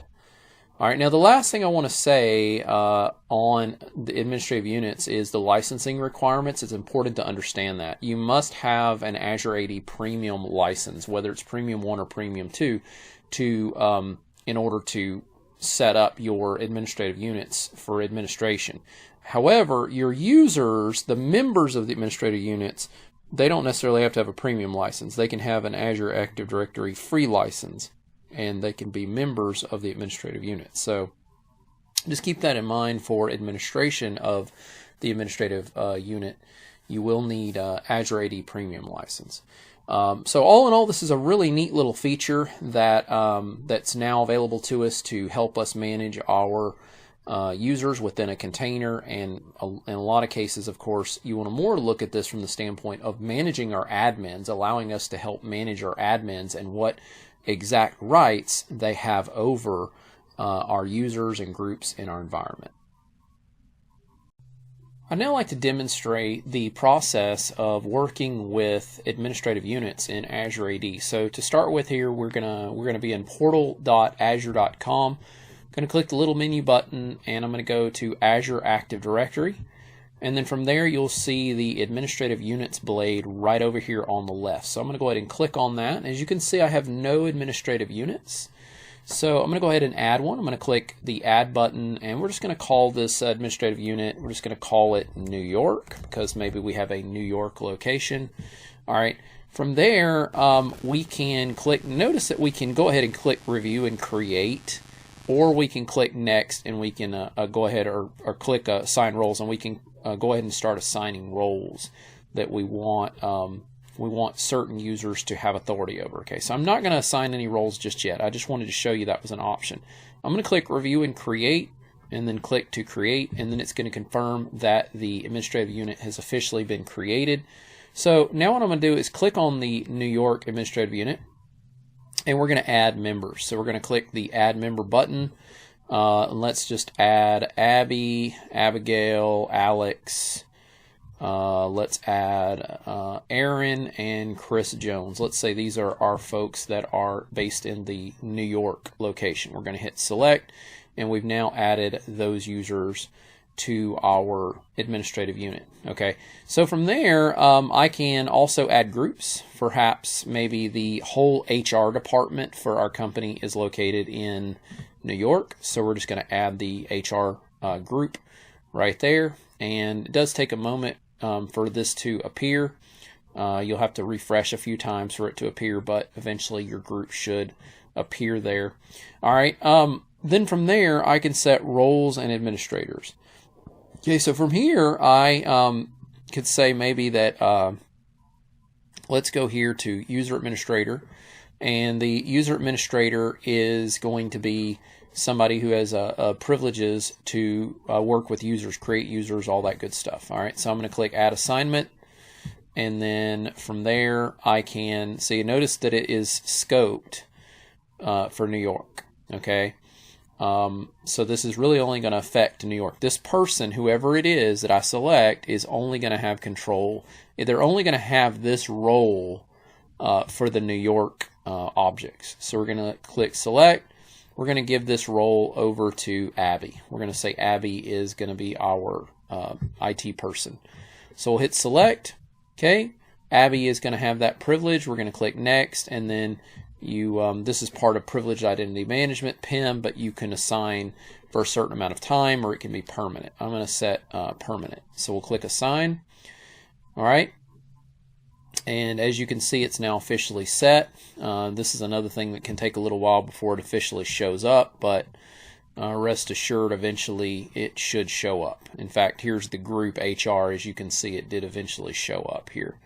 And then if I wanted to assign any other roles, maybe somebody who is going to be helping you with password resets and all that fun stuff, maybe besides, because, you know, obviously Abby can do that as well. But maybe you have a user who assists you with password resets on occasion. You could assign that role as well. Okay, we'll give that role over to Abigail. All right, we'll click select, click next, and then assign, and it'll take a moment, but eventually it will assign it, and then eventually you will be able to see those here. Again, you do kind of have to be patient with Azure. Things don't always show up immediately, happen immediately. Okay, one of the first rules of working with it. The last thing I'll show you here is that you have bulk operation results, so you can actually use bulk operations to manage this as well with CSV, PowerShell, all that fun stuff. And if there has been any bulk operations that have been performed, you'll see bulk operations show up right here. Okay. So that is your administrative units. It's a pretty easy little feature to configure.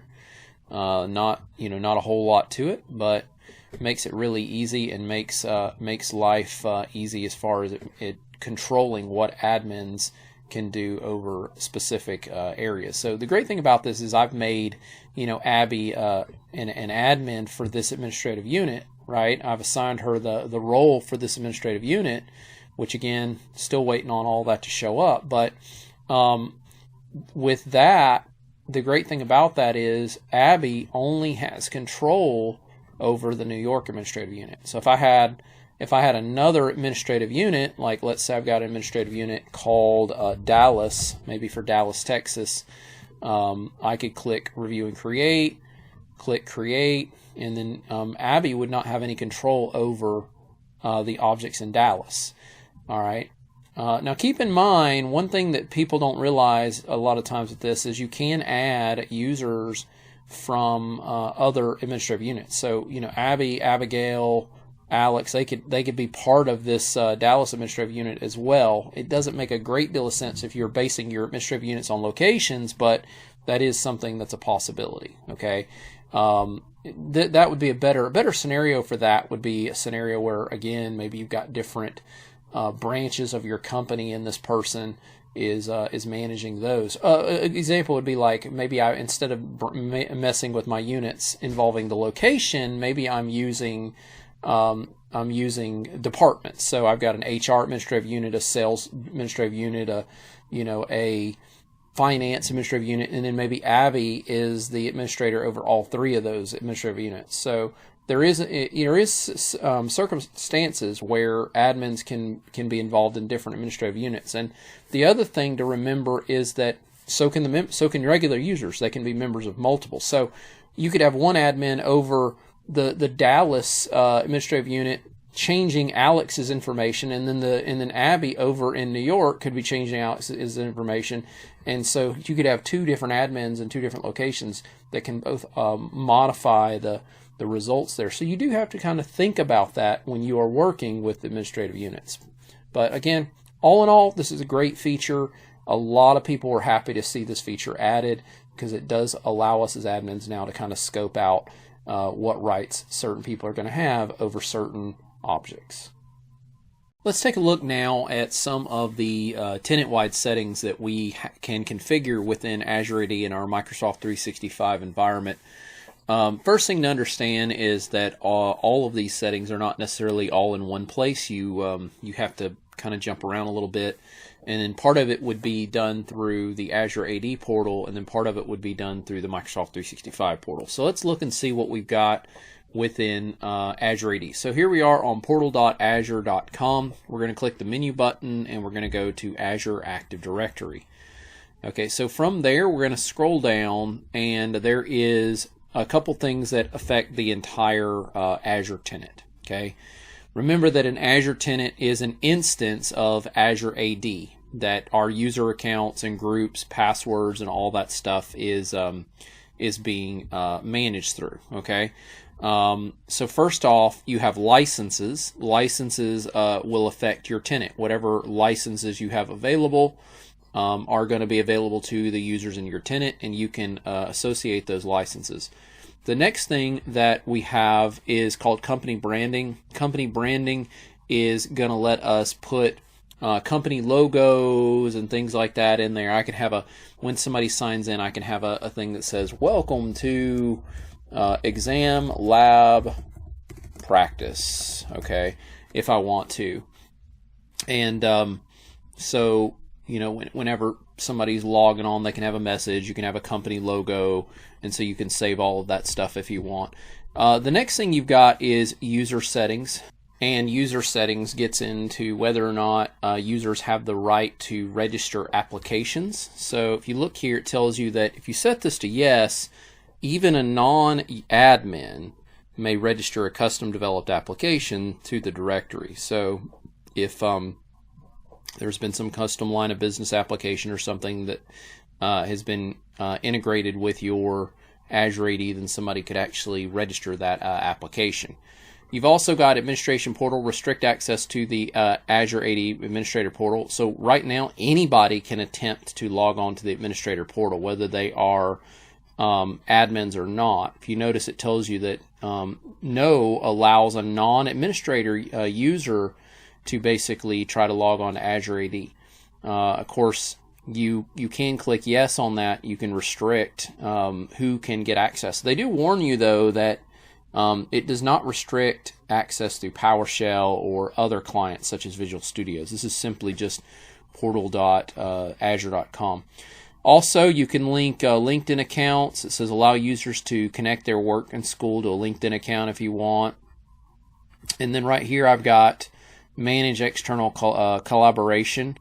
So this is whether or not guest users are able to be a part of this and have access.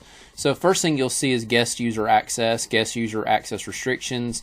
Right, the first option says guest users have the same access as members, most inclusive, meaning guests are pretty much treated just like regular users.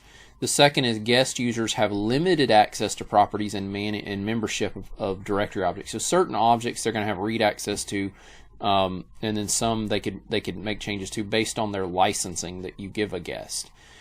Guest user access is restricted to properties and membership of their own directory objects. So the only things from there they'll have access to is explicit things we give them permissions to based on some type of role or a particular thing we license. Or for example, let's say they have a license for Teams, they can utilize Teams and then they can be linked to certain channels in Teams, but that's it. They don't get access to anything else. Also, you have guest invite restrictions. This controls whether or not users can invite guests. It says anyone in the organization can invite guest users, including guests and non-admins. So basically, even guests can invite guests. This is most inclusive, but obviously not as secure. Member users and users assigned to specific admin roles can invite guest users, including guests with member permissions. All right, so at that point, you have users that are members that have been given certain admin roles, and depending on the admin role, they can invite guests. Then you've got only users assigned to specific admin roles can invite guests. All right, so there are specific admin roles that are given rights to invite guests, not just any admin role. And then no one in the organization can invite guest users, including admins. So your company or organization is very restrictive against guests, not allowing guests to be invited, then that's a way to handle that. All right. Then I've got enable guest self-service sign up via user flows. This is if you wanted to set up a website. Maybe this Maybe this is an e-commerce based system that you're doing, and guests can actually sign up and have an account created, and Azure AD is going to manage the account system for maybe some sort of a web service. That would be along the lines of what that would be. Then you got collaboration restrictions. Allow invitations to be sent to any domain. So this allows users or admins to invite guests for any domain. Doesn't matter what the domain name is. It could be hackersrus.com and hacker@hackersrus.com, and they could send an invite. Deny invitations to specific domains or allow invitations to specific domains. And so down here is where you would actually put the specific domains that are either being allowed or denied. So once you've configured those settings, you would then click Save, and you've now officially set your user settings. All right. Another thing we can do here is properties under Azure AD, and if we go to properties, we can adjust the tenant property name, the language settings, the contact info, all that. Another thing is access management for Azure resources. Now this is geared more towards the IaaS side of Azure, which gets into setting up virtual machines and having a subscription plan where you pay monthly based on the resources you use. We're not really getting into that a whole lot here, but this is just basically saying that this particular account is able to manage that stuff there. All right, and then we've also got managing security defaults, which I'm not going to spend a lot of time on right now. It's something that's more geared towards conditional access, but security defaults just puts in place a multi-factor authentication policy, which forces certain user accounts, such as global administrators, to have to use multi-factor authentication. Now, I've turned this off, and the reason I've turned it off is because I have configured something called conditional access policies, which I'm not getting into at this time. All right. But that's where that can be set. Okay, so these are the main things that we can set right here that are tenant-wide settings in our Azure AD environment. Some of the other settings that can be set, you'll have to go through portal.microsoft.com. So let's go there, portal.microsoft.com. Okay, from there we're going to click Show All.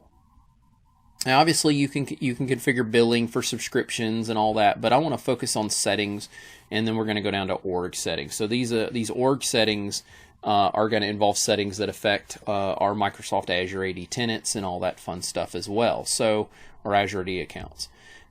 So we can set application-specific settings on some of these different items here that you see.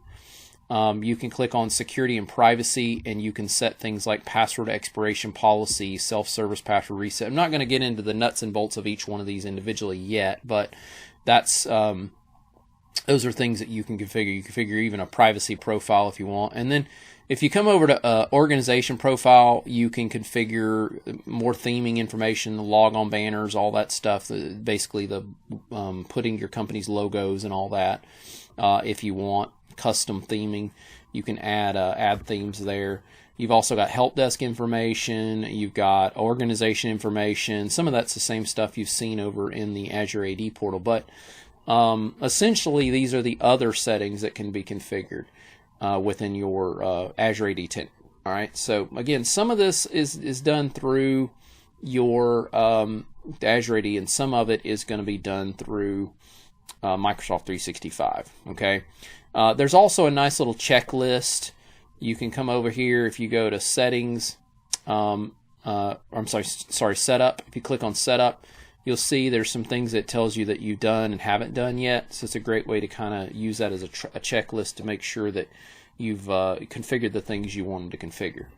But those are mostly the settings. Those are most of the settings, of course, that you'll be using if you're configuring your tenant. Those are going to be some of the things that you want to do that are going to be tenant-wide settings.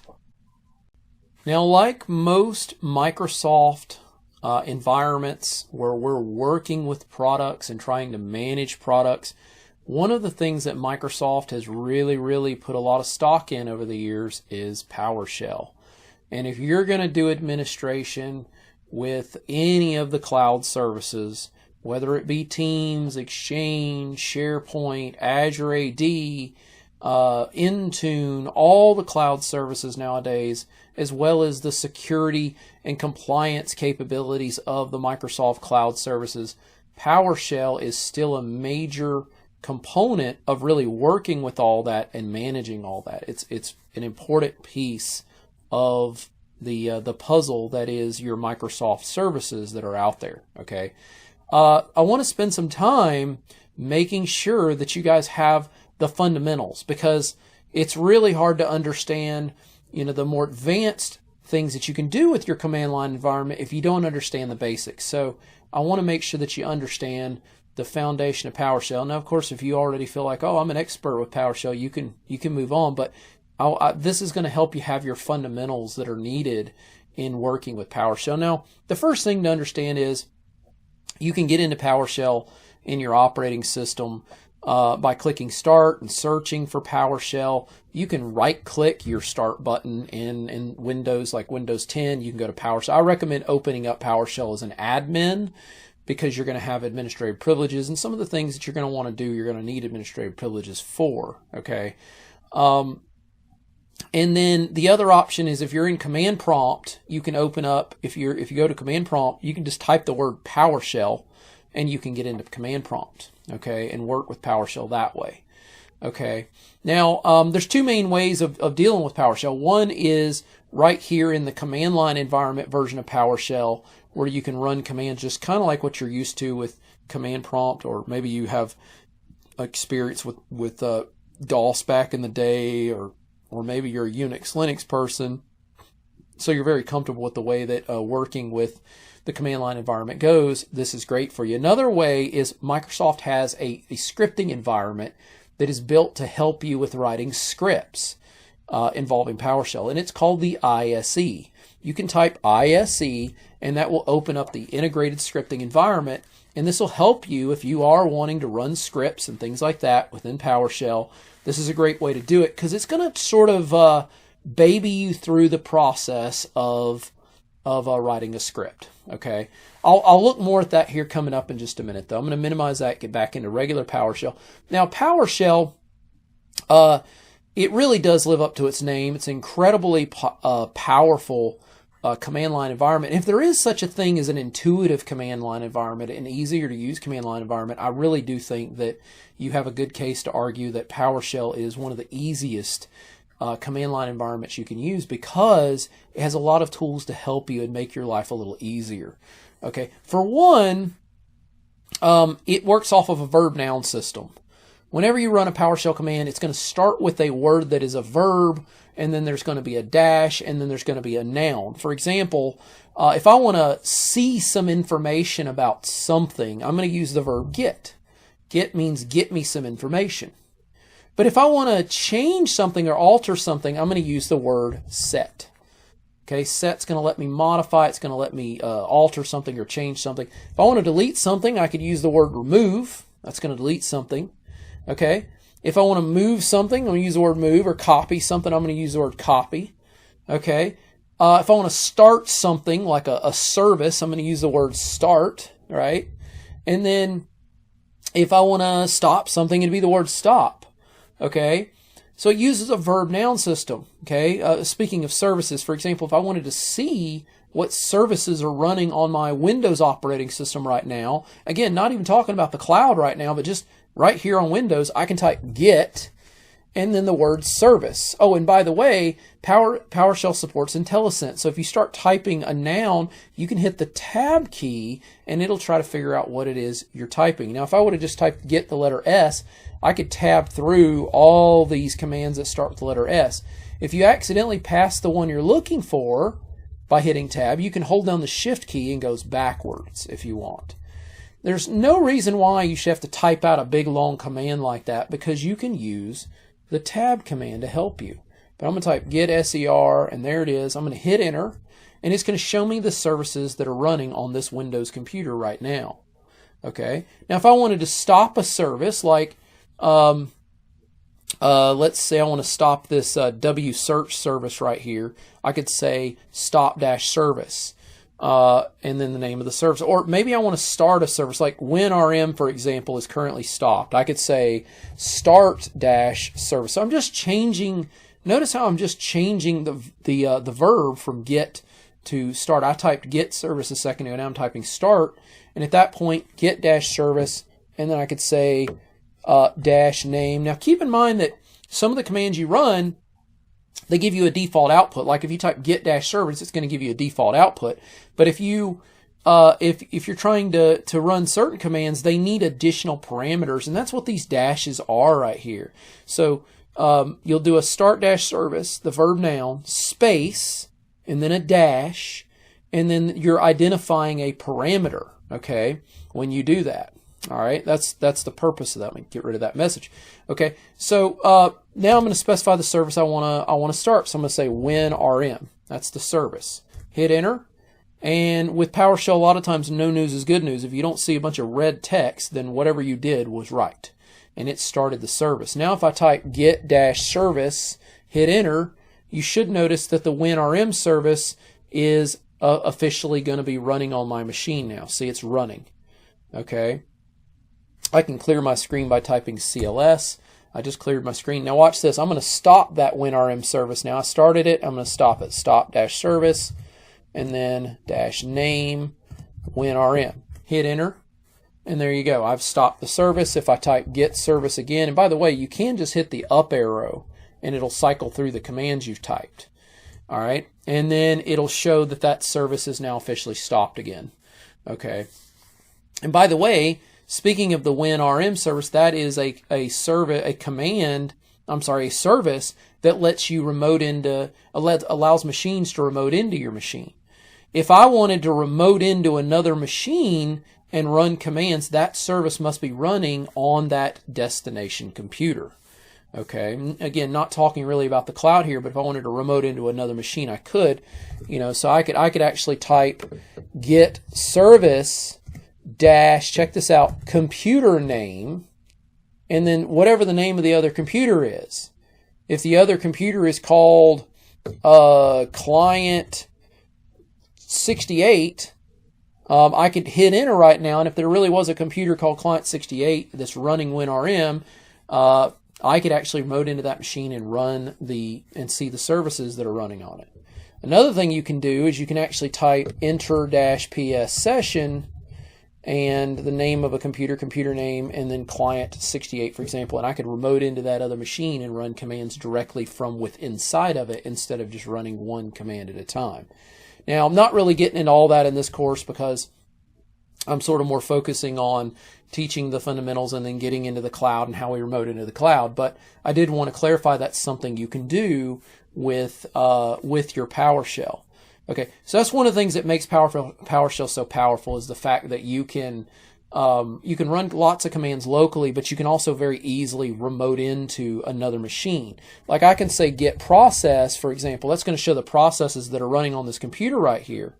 Okay, but I could also, if I wanted to, I could say get process dash computer name client, we'll say 10, comma, client 11, comma, client 12, comma, whatever. I could see the services on all those machines. Another thing I can do with PowerShell is PowerShell supports something called piping. Piping is where you take the output from one command and you send it to the input of another command. So for example, I could pipe using that little bar symbol. That's the symbol above your enter key with the slash. If you hold down shift and hit that backslash, it'll create that character. Okay. And then if I wanted to, I could say out dash file, and this is going to output it to a file, and I could say C:/ client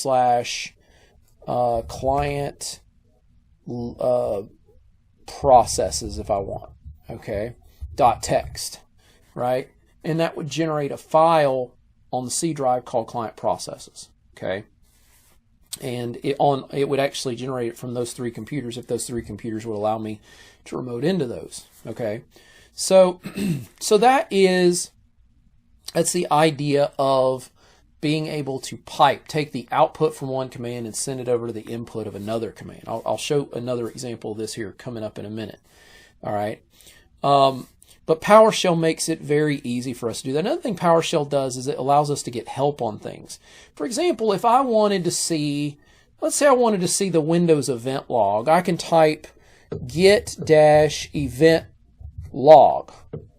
Okay, but the problem is maybe I don't know how to use the command correctly. So if I hit enter, for example, it tells me I'm missing a value. I need to specify a log name. I'm going to hit Control C to escape out of that. Okay, you can type get help. All right, get help on that if you want. And if you type get help, I could say get help and then type get event log, and then it'll ask me if I want to download the latest help information from Microsoft. I'm going to say no to that, and it's going to show me a little bit about using the syntax of that, okay, using the syntax of it. But I'm going to tell you, I'm not a huge fan of their help documentation built into PowerShell. What I love to do is to look the commands up using the browser. So let me jump into the browser and I'll show you really quickly how you can find the knowledge base article on this command. Okay, so just popping over here at Google, if you type that command, get-event log, and you just search that, you're going to find that there is a knowledge base article on just about every single PowerShell command. So I encourage you, anytime you're working with PowerShell, check out just search for the command in like Google or something like that, pop that up, and you'll see the very first link there shows you how to use this command. So it even gives examples, which I really love. So like, for example, get-event log name showed me the newest, 5 entries or whatever. It even gets in a little bit of scripting here, how to declare variables and all that. Great. They have some great examples, though, that'll really help you, okay? In fact, let's say we wanted to create a little script, and we'll do this in the ISE. We want to create a little script that is going to get the latest 5 entries of the security log on this Windows machine, and then I want to save it as a file, and I want to reformat it as a list instead of a table, and I'll show you the difference here too. So let's jump over into the ISE again. Okay, so right here in PowerShell, remember to get into ISE, you can just type ISE. It's going to open up the integrated scripting environment.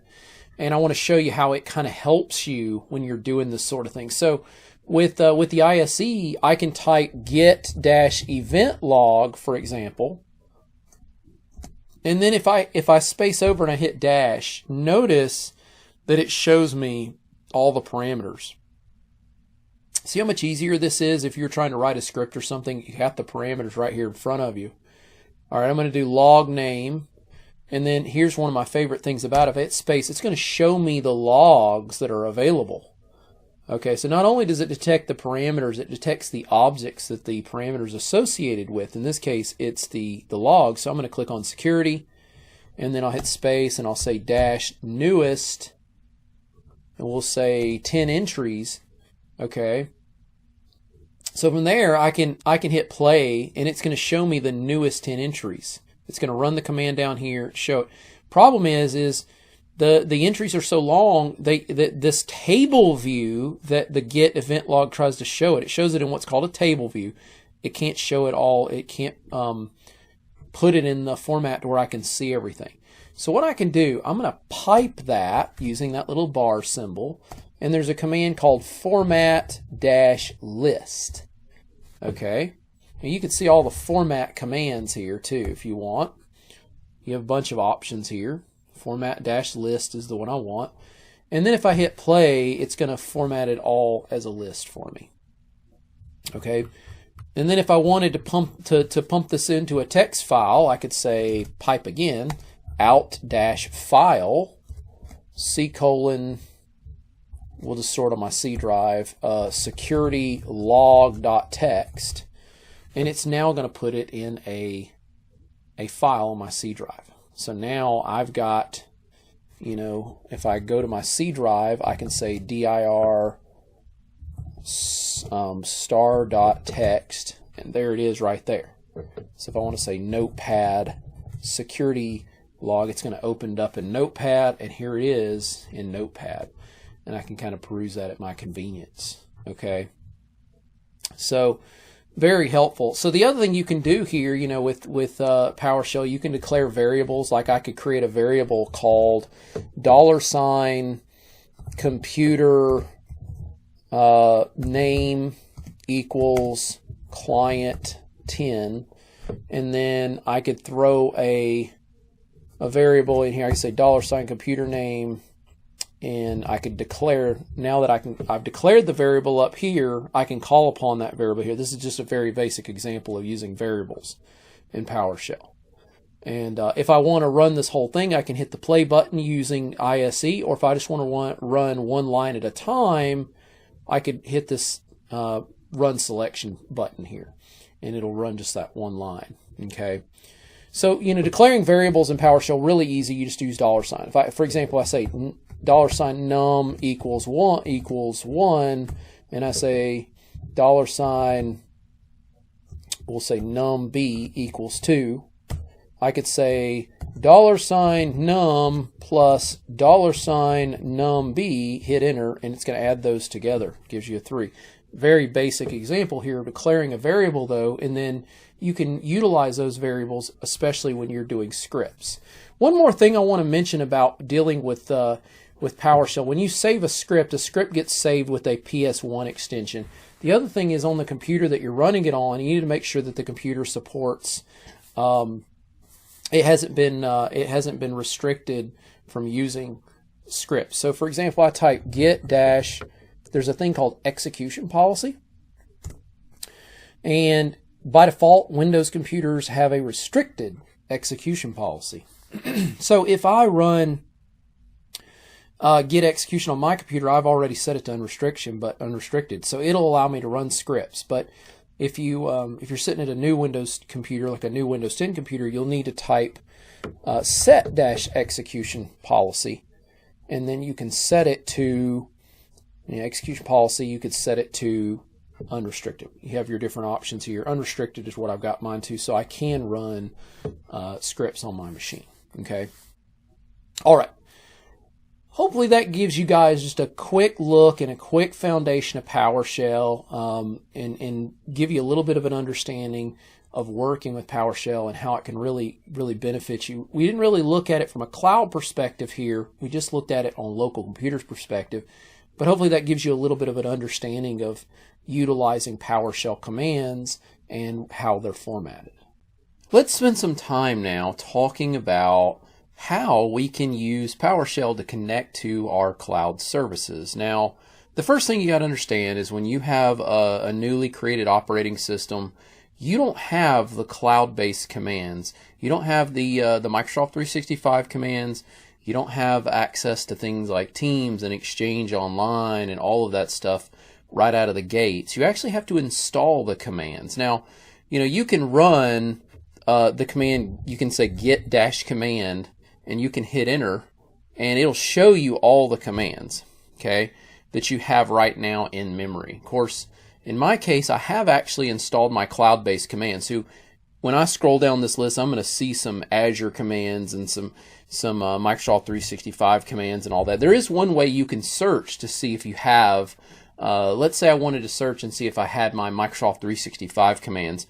Those commands are called the MSOL commands. So if you actually type git command, hit the space bar, type dash noun, meaning I want to search for a noun, and if you were just to type MSOL and hit enter, nothing's going to happen, because there is no command where MSOL is just the only acronym in the noun. You actually want to search using wildcards. So if I hit the up arrow, watch this.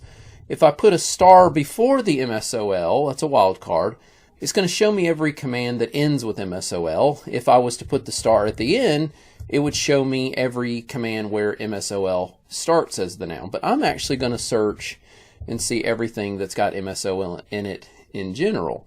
So by putting the asterisk at the beginning and the end, it's going to search and look for every command that has MSOL anywhere in the noun. Now in my case, again, I've got these commands. In your case, you may not, though, if this is a new installed version of Windows. Okay.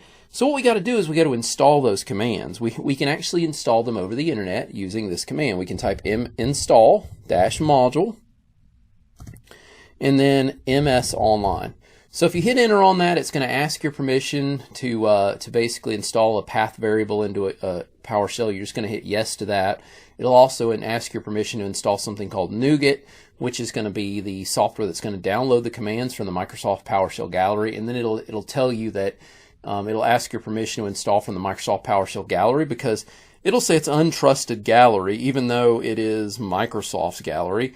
It is a community gallery, so it'll ask your permission. You're just going to hit yes to that. Okay, now in my case, again, I've already got the commands for this. Okay, now the other thing we're going to want is we're going to need to, when we want to run these commands, we got to connect to the cloud. Right now we're not connected. So for example, if I type get-msol user, this command would display all of my users. Problem is I'm not connected to the cloud service right now. Okay, so to connect to the cloud service, you're going to type connect msol service. Hit enter. It'll pop a little box up on the screen, and this is where you're going to put your cloud credentials in. So I'm going to put in jc@examlabpractice.com, and then I'm going to put my password in here. And at that point it should connect, and as I like to say, no news is good news. If you don't get an error message, you're doing good. Okay, so we're going to type get msol user, and now I'll be able to see my user accounts. Okay, so these are the same user accounts I've got in my on-prem, or not my on-prem, but my cloud-based Azure Active Directory. Now check this out. I can also, if let's say I wanted to create a user account, something like that, I could actually create a user. I can type, all I got to do is change the verb, new-msol user. Okay, and I'm going to do user principal name. Now don't forget that if you don't know how to use these commands, remember the knowledge base articles that Microsoft's got out there are really, really good. So if I didn't know how to build a user account off the top of my head, I can just go out there and search for this command right out here on my search engine. So if I type new msol user and I hit enter, it's going to be the very first article, and I can go and I can see examples on how to use this command. Okay, it tells me all the parameters, shows me how to use it. It's very, very nice, and I definitely encourage you to check that out, to use those PowerShell articles. So if I wanted to create a user, let's say I wanted to create a user named, let's say the user is going to be, the user's email address, user principal name is an email address type name. I'm going to say, let's say David James at examlabpractice.com. Okay, close quotation mark, and then I'm going to specify his display name, which is going to be David James, and then I'm going to do first name is David, and then dash last name is James, and then let's go ahead and throw him in a department. Let's put him in the marketing department. So we'll say he is going to be marketing department. Now the other thing I can do, I can hit a dash here, and I could tab through all these different parameters. I could even, if I wanted to, I could specify a usage location, okay, like US. I could also do, let's say I wanted to do his license. I could actually assign a license. If you go out there to their knowledge base article, you can look up the license codes for the different Microsoft products, and you can assign like an Office 365 E5 license and all that if you want. Okay, so I'm just going to hit enter, and I'm going to create this new user, and now my user David James has been created. So I actually, at that point, I should be able to go back over to like portal.azure.com or portal.microsoft.com. It really doesn't matter. You can pick one. Go to Azure Active Directory, click on users, and my user David James should be showing up in my list here. And there he is, as you can see. So that worked perfectly. Now, as far as creating a group, now I want to warn you about this. When you go to create a group, one thing that's a little strange, they will not let you create a group, a Microsoft 365 group. If I create a group, it does not give me a choice. Now, I do want to clarify, you can create a Microsoft 365 group. I'm going to show you. But you won't use this noun to do it. The MSOL noun is not going to do it. Okay? So if I say new-MSOL group, for example, and I do -display name, and I'm just going to call it, let's just call it group creation test. That's kind of a crappy name, but this is just a demonstration.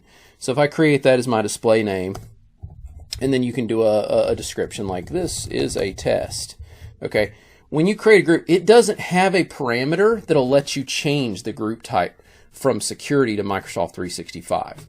Okay, like you can go and you can toggle through all these parameters. It will not let you make it a Microsoft 365 group. Now, in order to do that, you're going to need to access the Exchange commands. The Exchange Online commands are going to let you create a Microsoft 365 group. And again, this is very important. If you're wanting to create a team from a group, you're going to need to make it a Microsoft 365 group. A security group's not going to do it. Okay, so here's how you're going to do that. All right. You got to connect to the Microsoft 365, Microsoft 365 Exchange Online services in order to do it. And we are not connected to that right now. So we need to install the Exchange Online management commands. Okay, now I'm going to tell you, this is really nice. They've made this so much easier than it was like a year ago. Like even a year ago, connecting to Exchange Online was a big hassle. It's a lot easier now. So to do it, you got to install the Exchange command. So I'm going to type install -module, okay, -name, and what you're going to do is you're going to type Exchange Online Management, and then depending upon when you're doing this and all of that, there is a certain version that you need to have at least a certain version of this. So the reason I warn you about this is maybe you've installed the older version of this on your computer, and if you did, you may have out-of-date commands that don't have the commands that can do what we're about to do. So I recommend that you put -required version and then say 1.0.1, okay?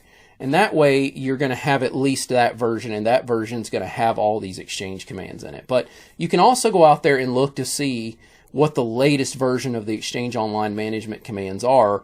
You can find that in PowerShell Gallery. If you go out there and Google PowerShell Gallery, you can look up what the latest ones are, and you can install the latest one. But 1.0.1 is the minimum version you would want to get installed. So if I hit enter, it's going to install those commands.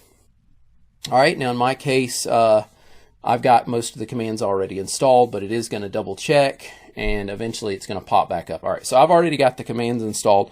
The next thing you got to do is connect to the Exchange Online services. So you're going to type connect-exchange online. Same thing, you're going to put your credentials in here. By the way, there is a way to store your credentials in a variable so that you don't have to keep putting this in. There's a little command, oops, put in the wrong password. There's a little command called the get credential command. You can create a variable and point it to get credential, and it'll store it in memory, and that way you don't have to keep putting in your credentials. Okay, so it's loading the Exchange commands here. Now, the command that's going to let us do what we want to do is the noun for it is called the unified group. So a Microsoft 365 group in PowerShell is called unified group. If I do a search, if I say, let me just clear the screen, get command dash noun star, I'm going to say unified group star, you can see the commands that support unified groups. So there is a get command there. I can type get dash unified group, and I will be able to see my groups that are available. There's my Microsoft 365 groups right there. Now, if you want to create a Microsoft 365 group so you can associate it with the team, I'm going to type new dash unified group, okay, dash display name, and then I'm going to let's call it consumers group dash alias. This is the syntax, and by the way, don't forget you can always just look up the syntax through the knowledge base. Okay, same thing I showed you a minute ago. So dash alias, and then I'll say the alias is just going to be consumers group, All right, and then we'll say dash email address, because it is going to have an email address in the Microsoft 365 group. All right, and I'll say it will be consumers group at exam lab practice.com. You do kind of have to spell that right. That does help. All right, and then access type, this is going to be public or private. I'm going to make it a private. Oops. Let's fix that. There we go. And I think I typed it all right. So let's click to create.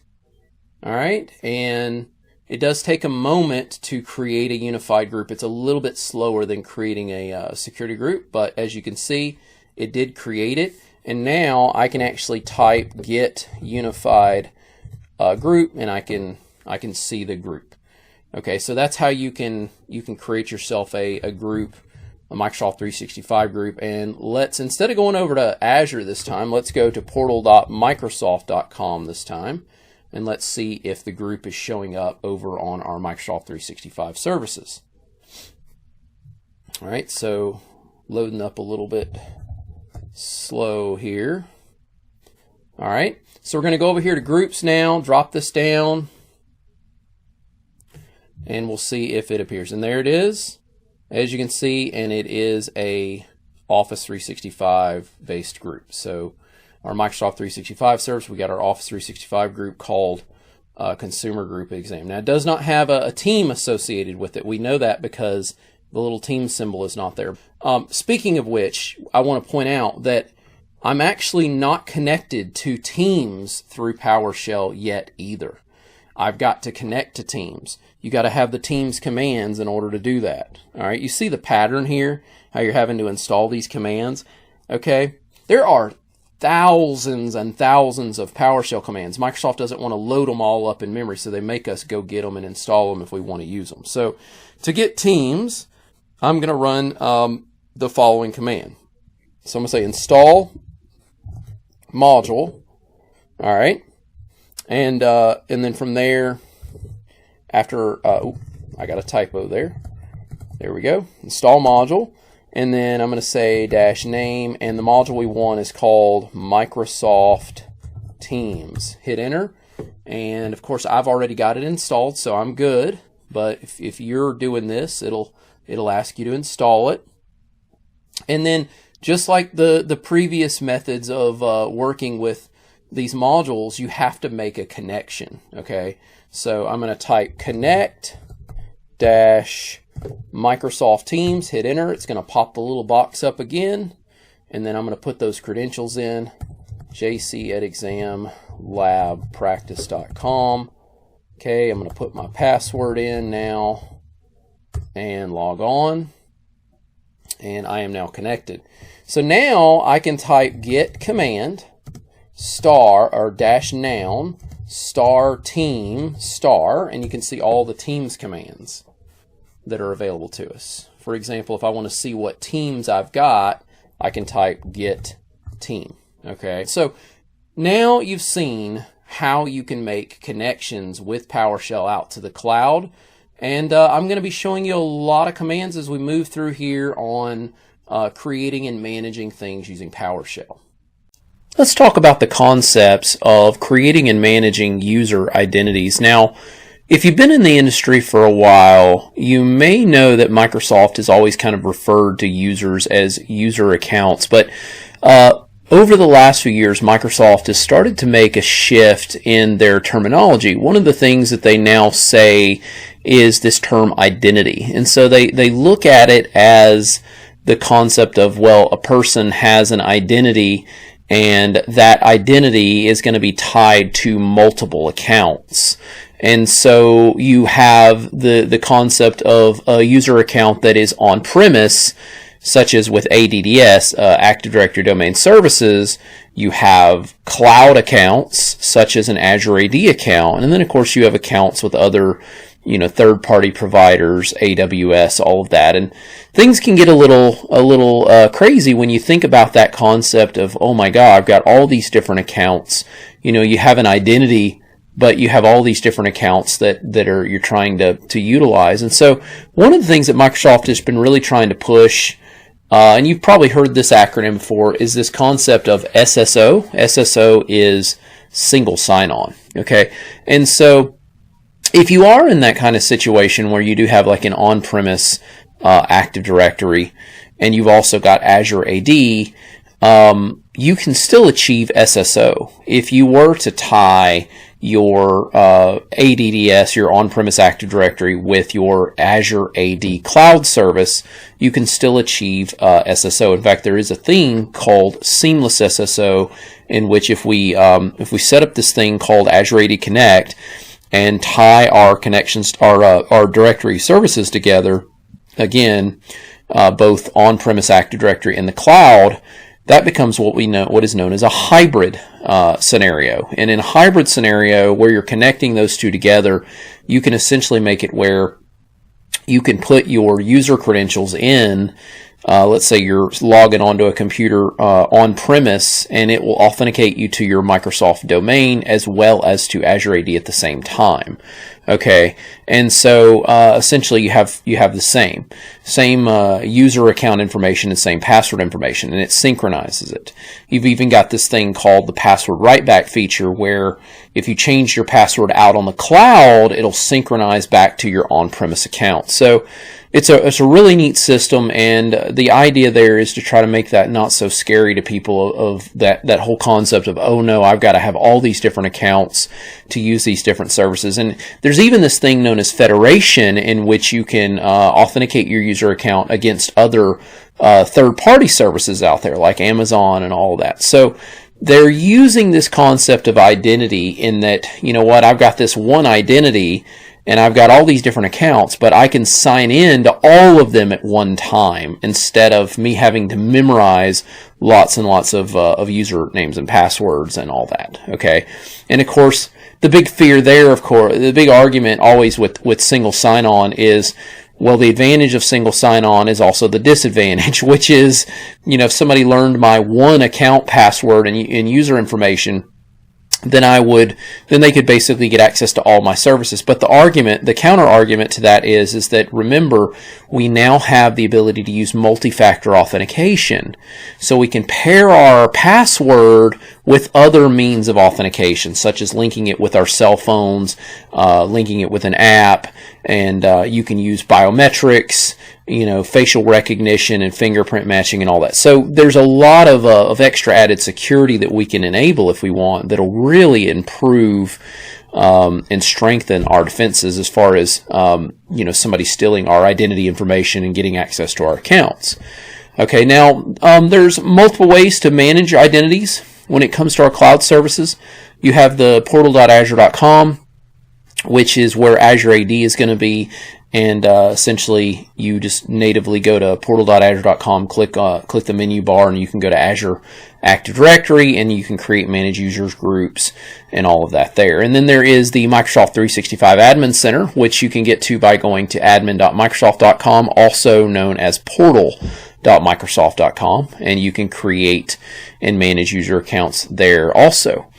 And then, of course, if you have a hybrid environment where you have an on-premise Active Directory domain services, ADDS, and you've set up Azure AD Connect, and you've got that hybrid setup, you can basically create your accounts on-premise, and they'll synchronize out to Azure AD. Now, remember, first off and foremost, Azure AD is connected with Microsoft 365 services. So you're not creating like an account in Azure AD, an account in Microsoft 365, and an account on the domain. No. First off, Azure AD is the directory services that all of the Microsoft cloud services use. Okay. But on premise, you have a different directory. You have ADDS, Active Directory Domain Services. So you create an account there, and it will basically synchronize out to the cloud. It will create you in a cloud account. So you will have two accounts, but they'll work as though they were one. So it won't interact like there's only, there's multiple accounts. It'll work like there's only one account. And again, you change your password, it's gonna be synchronized and all that. Change information, it's gonna get synchronized. Now, the final way that we can manage accounts is to use PowerShell. PowerShell is, you know, Microsoft's command line environment that you can write scripts and you can automate things. And of course, you have to connect. You have to have the Azure and Microsoft 365 commands. You have to download those, and then at that point, you connect to the cloud service, and then you can basically create accounts and all of that from within PowerShell. Now, as far as licensing and roles, let's talk a little bit about that. So when you subscribe to your Azure, your Microsoft 365 services, you have licenses that you get basically like a subscription, Office 365, E3, E5, whatever it may be. And then from there you have licenses. For however many licenses you've purchased, if you purchased 25 licenses, you can license the 25 license out to your users. You can enable a license or disable a license. You can enable all of the license or just part of it. So for example, if I was to give out Office 365 E5 and I did not want somebody having access to Exchange email or something, I could disable that, or the Office downloadable apps, I could disable that. Another thing we've got is we have roles. Roles are how we give out permissions. We give out rights to our fellow admins, and in Azure, how you give out rights and permissions to your users. So a role is basically an object in the cloud that has rights to something, and then we can assign that to users and groups and then give them those privileges. Okay, so hopefully that gives you now an understanding of a little bit about the user management and a little bit of a foundation as far as licenses and roles go. Okay, now that we have an understanding of what user identities are, I want to now take a look at the actual console and create some identities, as well as go through the process of showing you the licenses and all that. Okay, so here we are on portal.azure.com. Okay, so if you want to do this with me, just open up portal.azure.com in your subscription, and you can. Okay, from there, we can click this menu bar here, this little menu button, and we're going to go to this Azure Active Directory blade. Okay, this is called a blade. These are called blades. Makes me think of server blades, but that's what Microsoft calls them. Okay, so we're going to click the Azure Active Directory blade. Okay, and you will see you have users right here. Okay, so we're going to click on the users blade. All right, we got our users showing up here, and I'm going to go ahead now and I'm going to click to create a new user. Okay, so new user, and we can create a user. We also have the ability to invite a user as a guest. This is kind of cool because if we start working with Teams, for example, which is Microsoft's collaboration tool that's sort of replacing Skype, we can actually invite users as guests and allow them to collaborate with us in products like Teams. But not going to talk too much about that right now. I'm going to go here. I'm going to create a user. Okay, I'm going to create a user with the username Greg Johnson. Okay, and we're going to say the user's name is Greg Johnson, like this. First name Greg, last name Johnson.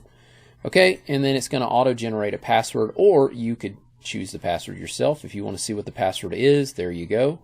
Okay, from there, if I wanted to assign this person to a group, I can do this. I'm going to talk about groups coming up. And then here's where I can assign roles. I'm also going to have a lesson on roles a little later, so I'll explain that more to you guys. We'll get more into that a little bit later. If I wanted to block the sign in and not let the user log on right now, maybe the employee is going to be starting next week or in 2 weeks, I could go ahead and just block them right now and not let them log in just yet. You can also block existing employees as well. Okay, now one thing that's very important I wanted to point out is I'm going to show you how to give a license, and it's important that you specify a usage location when you create a user. If you do not specify a usage location, you cannot give a license. Okay, so I want to show you how to do that. I'm going to not give the usage location so you can see the error I'm talking about. Okay, job title, we're going to say that Greg Johnson is a sales manager. Okay, he is in the sales department. We're going to click create. Okay, we've now created Greg Johnson here. We're going to click on Greg Johnson, and we're going to try to give Greg a license. So we just clicked the Greg Johnson account. We're going to go here to licenses, and you can see that he has no licenses at the moment. I'm going to click to do an assignment. From there, I have 4 different types of licenses. So these are products that I have that are available to assign to my user. Okay, So I have Enterprise Mobility plus Security, Office, E5, F3, and Windows 10. I'm going to try to give him this Office E5 subscription, which is going to give him all these products here. I'm going to click Save, and I want you to see what happened. I got an error, right? I was not able to do that because he doesn't have a usage location. If you click the error, it'll even give you some of the information as to what's going on. All right. So I'm going to go back over here now. We're going to go to Greg Johnson. We're going to fix this problem, and then we're going to try to give him a subscription, okay, a license. So we'll go here to Users, and we'll click Greg Johnson. We're going to go to Licenses now, Assignments. I'm going to go ahead and assign him to these 3 licenses right here: EMS, Office 365, Windows 10 Enterprise. Okay, so we'll hit Save. All right. And oh, again, I did it again. Let's go back. Okay, so you got another shot at seeing that happen again. Let me go back here and we'll fix it. Okay, so to fix it, we're going to go under Settings. Here we are on their profile. We're going to go under Settings, and then at that point, we're going to specify our usage location. So we'll scroll down, and we'll go to we'll do United States here, and there it is, United States. Notice I can fill in other information for the user as well if I wanted. But I'm going to hit Save, and here we go. 3 times is a charm. We're going to go ahead and assign this user his 3 licenses, which actually gives you licenses to all these things. Okay, and we're going to hit Save, and notice it goes through this time. Okay, so this is one way you can create users using Azure, okay, and then also we're going to take a look now at the Microsoft 365 side of things. So what I'm going to do now is I'm going to go to portal.microsoft.com. You could go to admin.microsoft.com. Same thing, okay? It's going to take you to the Microsoft 365 Admin Center, okay, which is another way of working with users. Remember, it all ties to the same place. It all goes to Azure AD. Okay, so I'm going to drop down users here, and then I'm going to go to active users, and you're going to notice that I have the same 3 users that we just saw. So this is another place that you can create users, and I think this is a little more user-friendly for people. Okay, so I'm going to click Add a User, and I'm now going to create a new user, and we're going to call this user John Smith. Okay, and user logon name is John Smith. Okay, give a password. We could require the user to change password when they sign in if we want, okay? And then what we're going to do is we're going to click Next. And if I wanted to here, I can assign. No, one thing I want to point out, notice that the usage location is forced here. I have to give a usage location. So this is one thing I like about doing it through here, is I can't screw that up like I did on Azure AD, okay? The Azure Portal. So I can go here and select the same 3 products I want to give here. Notice that I could, if I wanted to, I could say just don't license the user, but I do have to give a location. Okay, so now I'm going to click Next. I could do roles and all that here, specify some more profile information if I wanted. Notice it'll let me put more in here. Okay, we're going to say that John Smith is an IT person. Okay, so we'll click Next on that.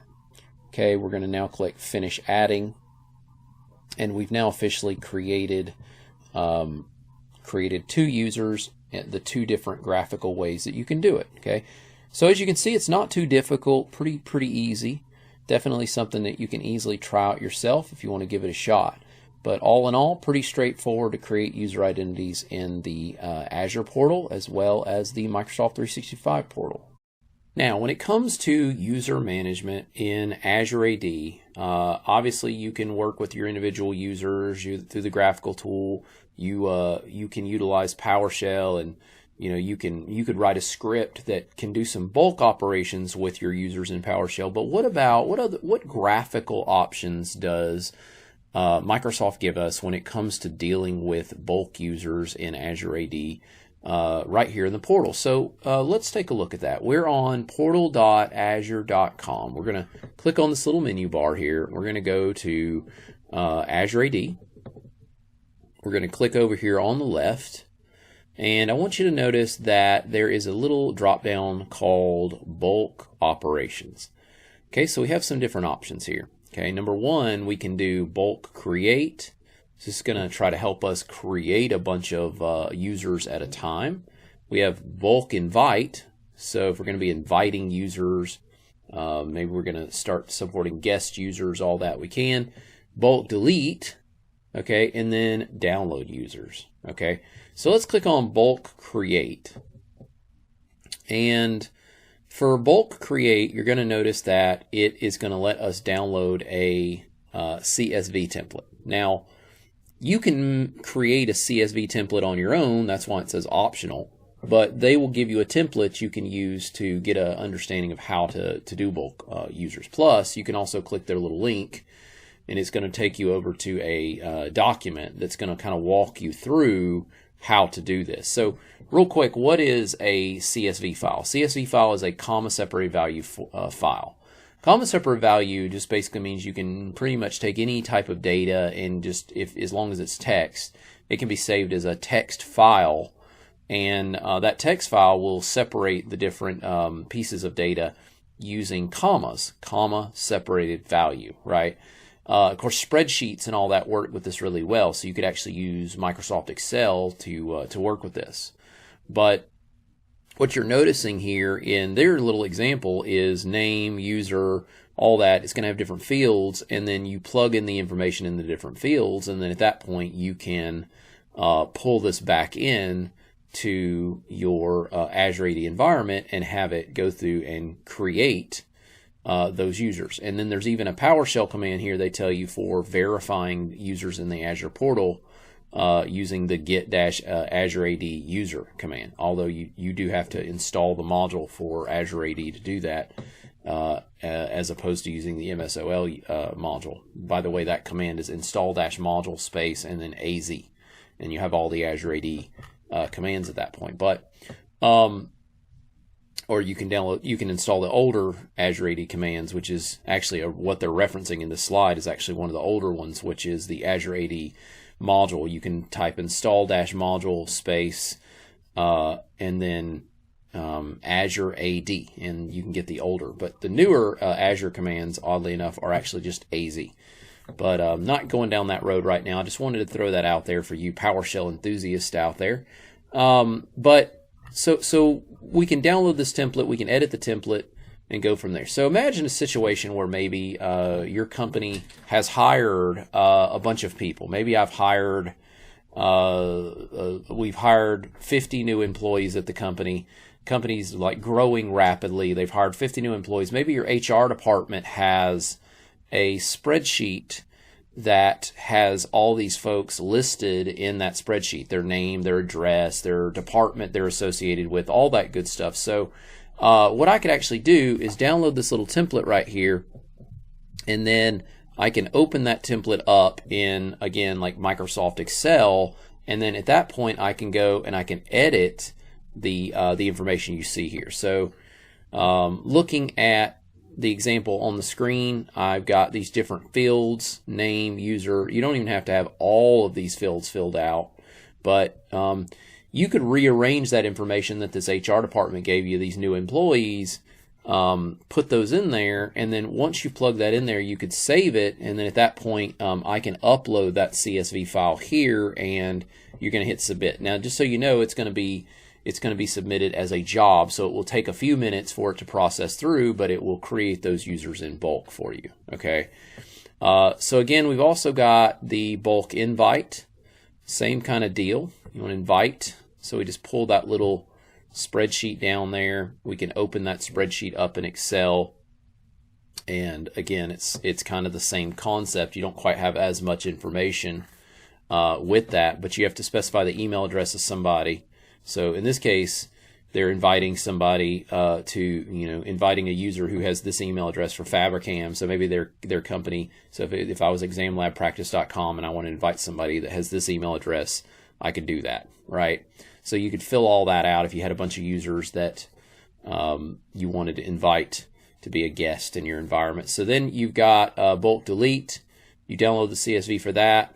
And at that point, you can have a bunch of users get wiped out of your Azure AD environment if you want. So maybe you've gone the opposite direction. Your company, unfortunately, is not doing as well, and the company is downsizing, and we've got to get rid of a bunch of users. Okay, so that's one way we could go about doing that. Or maybe it's a situation where the company is broken apart and you formed another company or whatever. We're going to get rid of the users in there. So we can use that little delete form here. It's a real simple one for just wiping out those users, right? Okay. So the other thing I could do is drop this down. I could also say download users. So download users is going to let me export my users into a CSV file. This could be handy in a situation where maybe you're going to move users to a different environment altogether. You're moving it between tenants, something like that. I could download this CSV file, and then at that point, I would be able to utilize that in that other environment. Okay, you'd have all those in a CSV file. So pretty straightforward in regards to going through the process of creating your CSVs, doing bulk operations. Microsoft makes it pretty easy for us to do that. It's not super duper complex. Here's an example though of exporting your users, so you'll see that it's already in that format. So great way for you to kind of move users between tenants and all that. Pretty easy way for us to manage all this. Hey, this is John Christopher. I hope you enjoyed getting to experience a little bit of this course, and I hope you'll join me on the full adventure. If you'll check the description of this video, you'll see a link that'll show you how you can get access to the full course. Now, in the full course, you're going to learn how to set up a practice environment where you can practice hands-on, and I'm going to provide you with lots of virtual simulations that you can do 24/7. All you need is a web browser. So I hope you'll join me, and I hope you'll also give me a like and subscribe. I'm trying very, very hard to get this channel to build and grow, and so I hope you'll take the time to do that.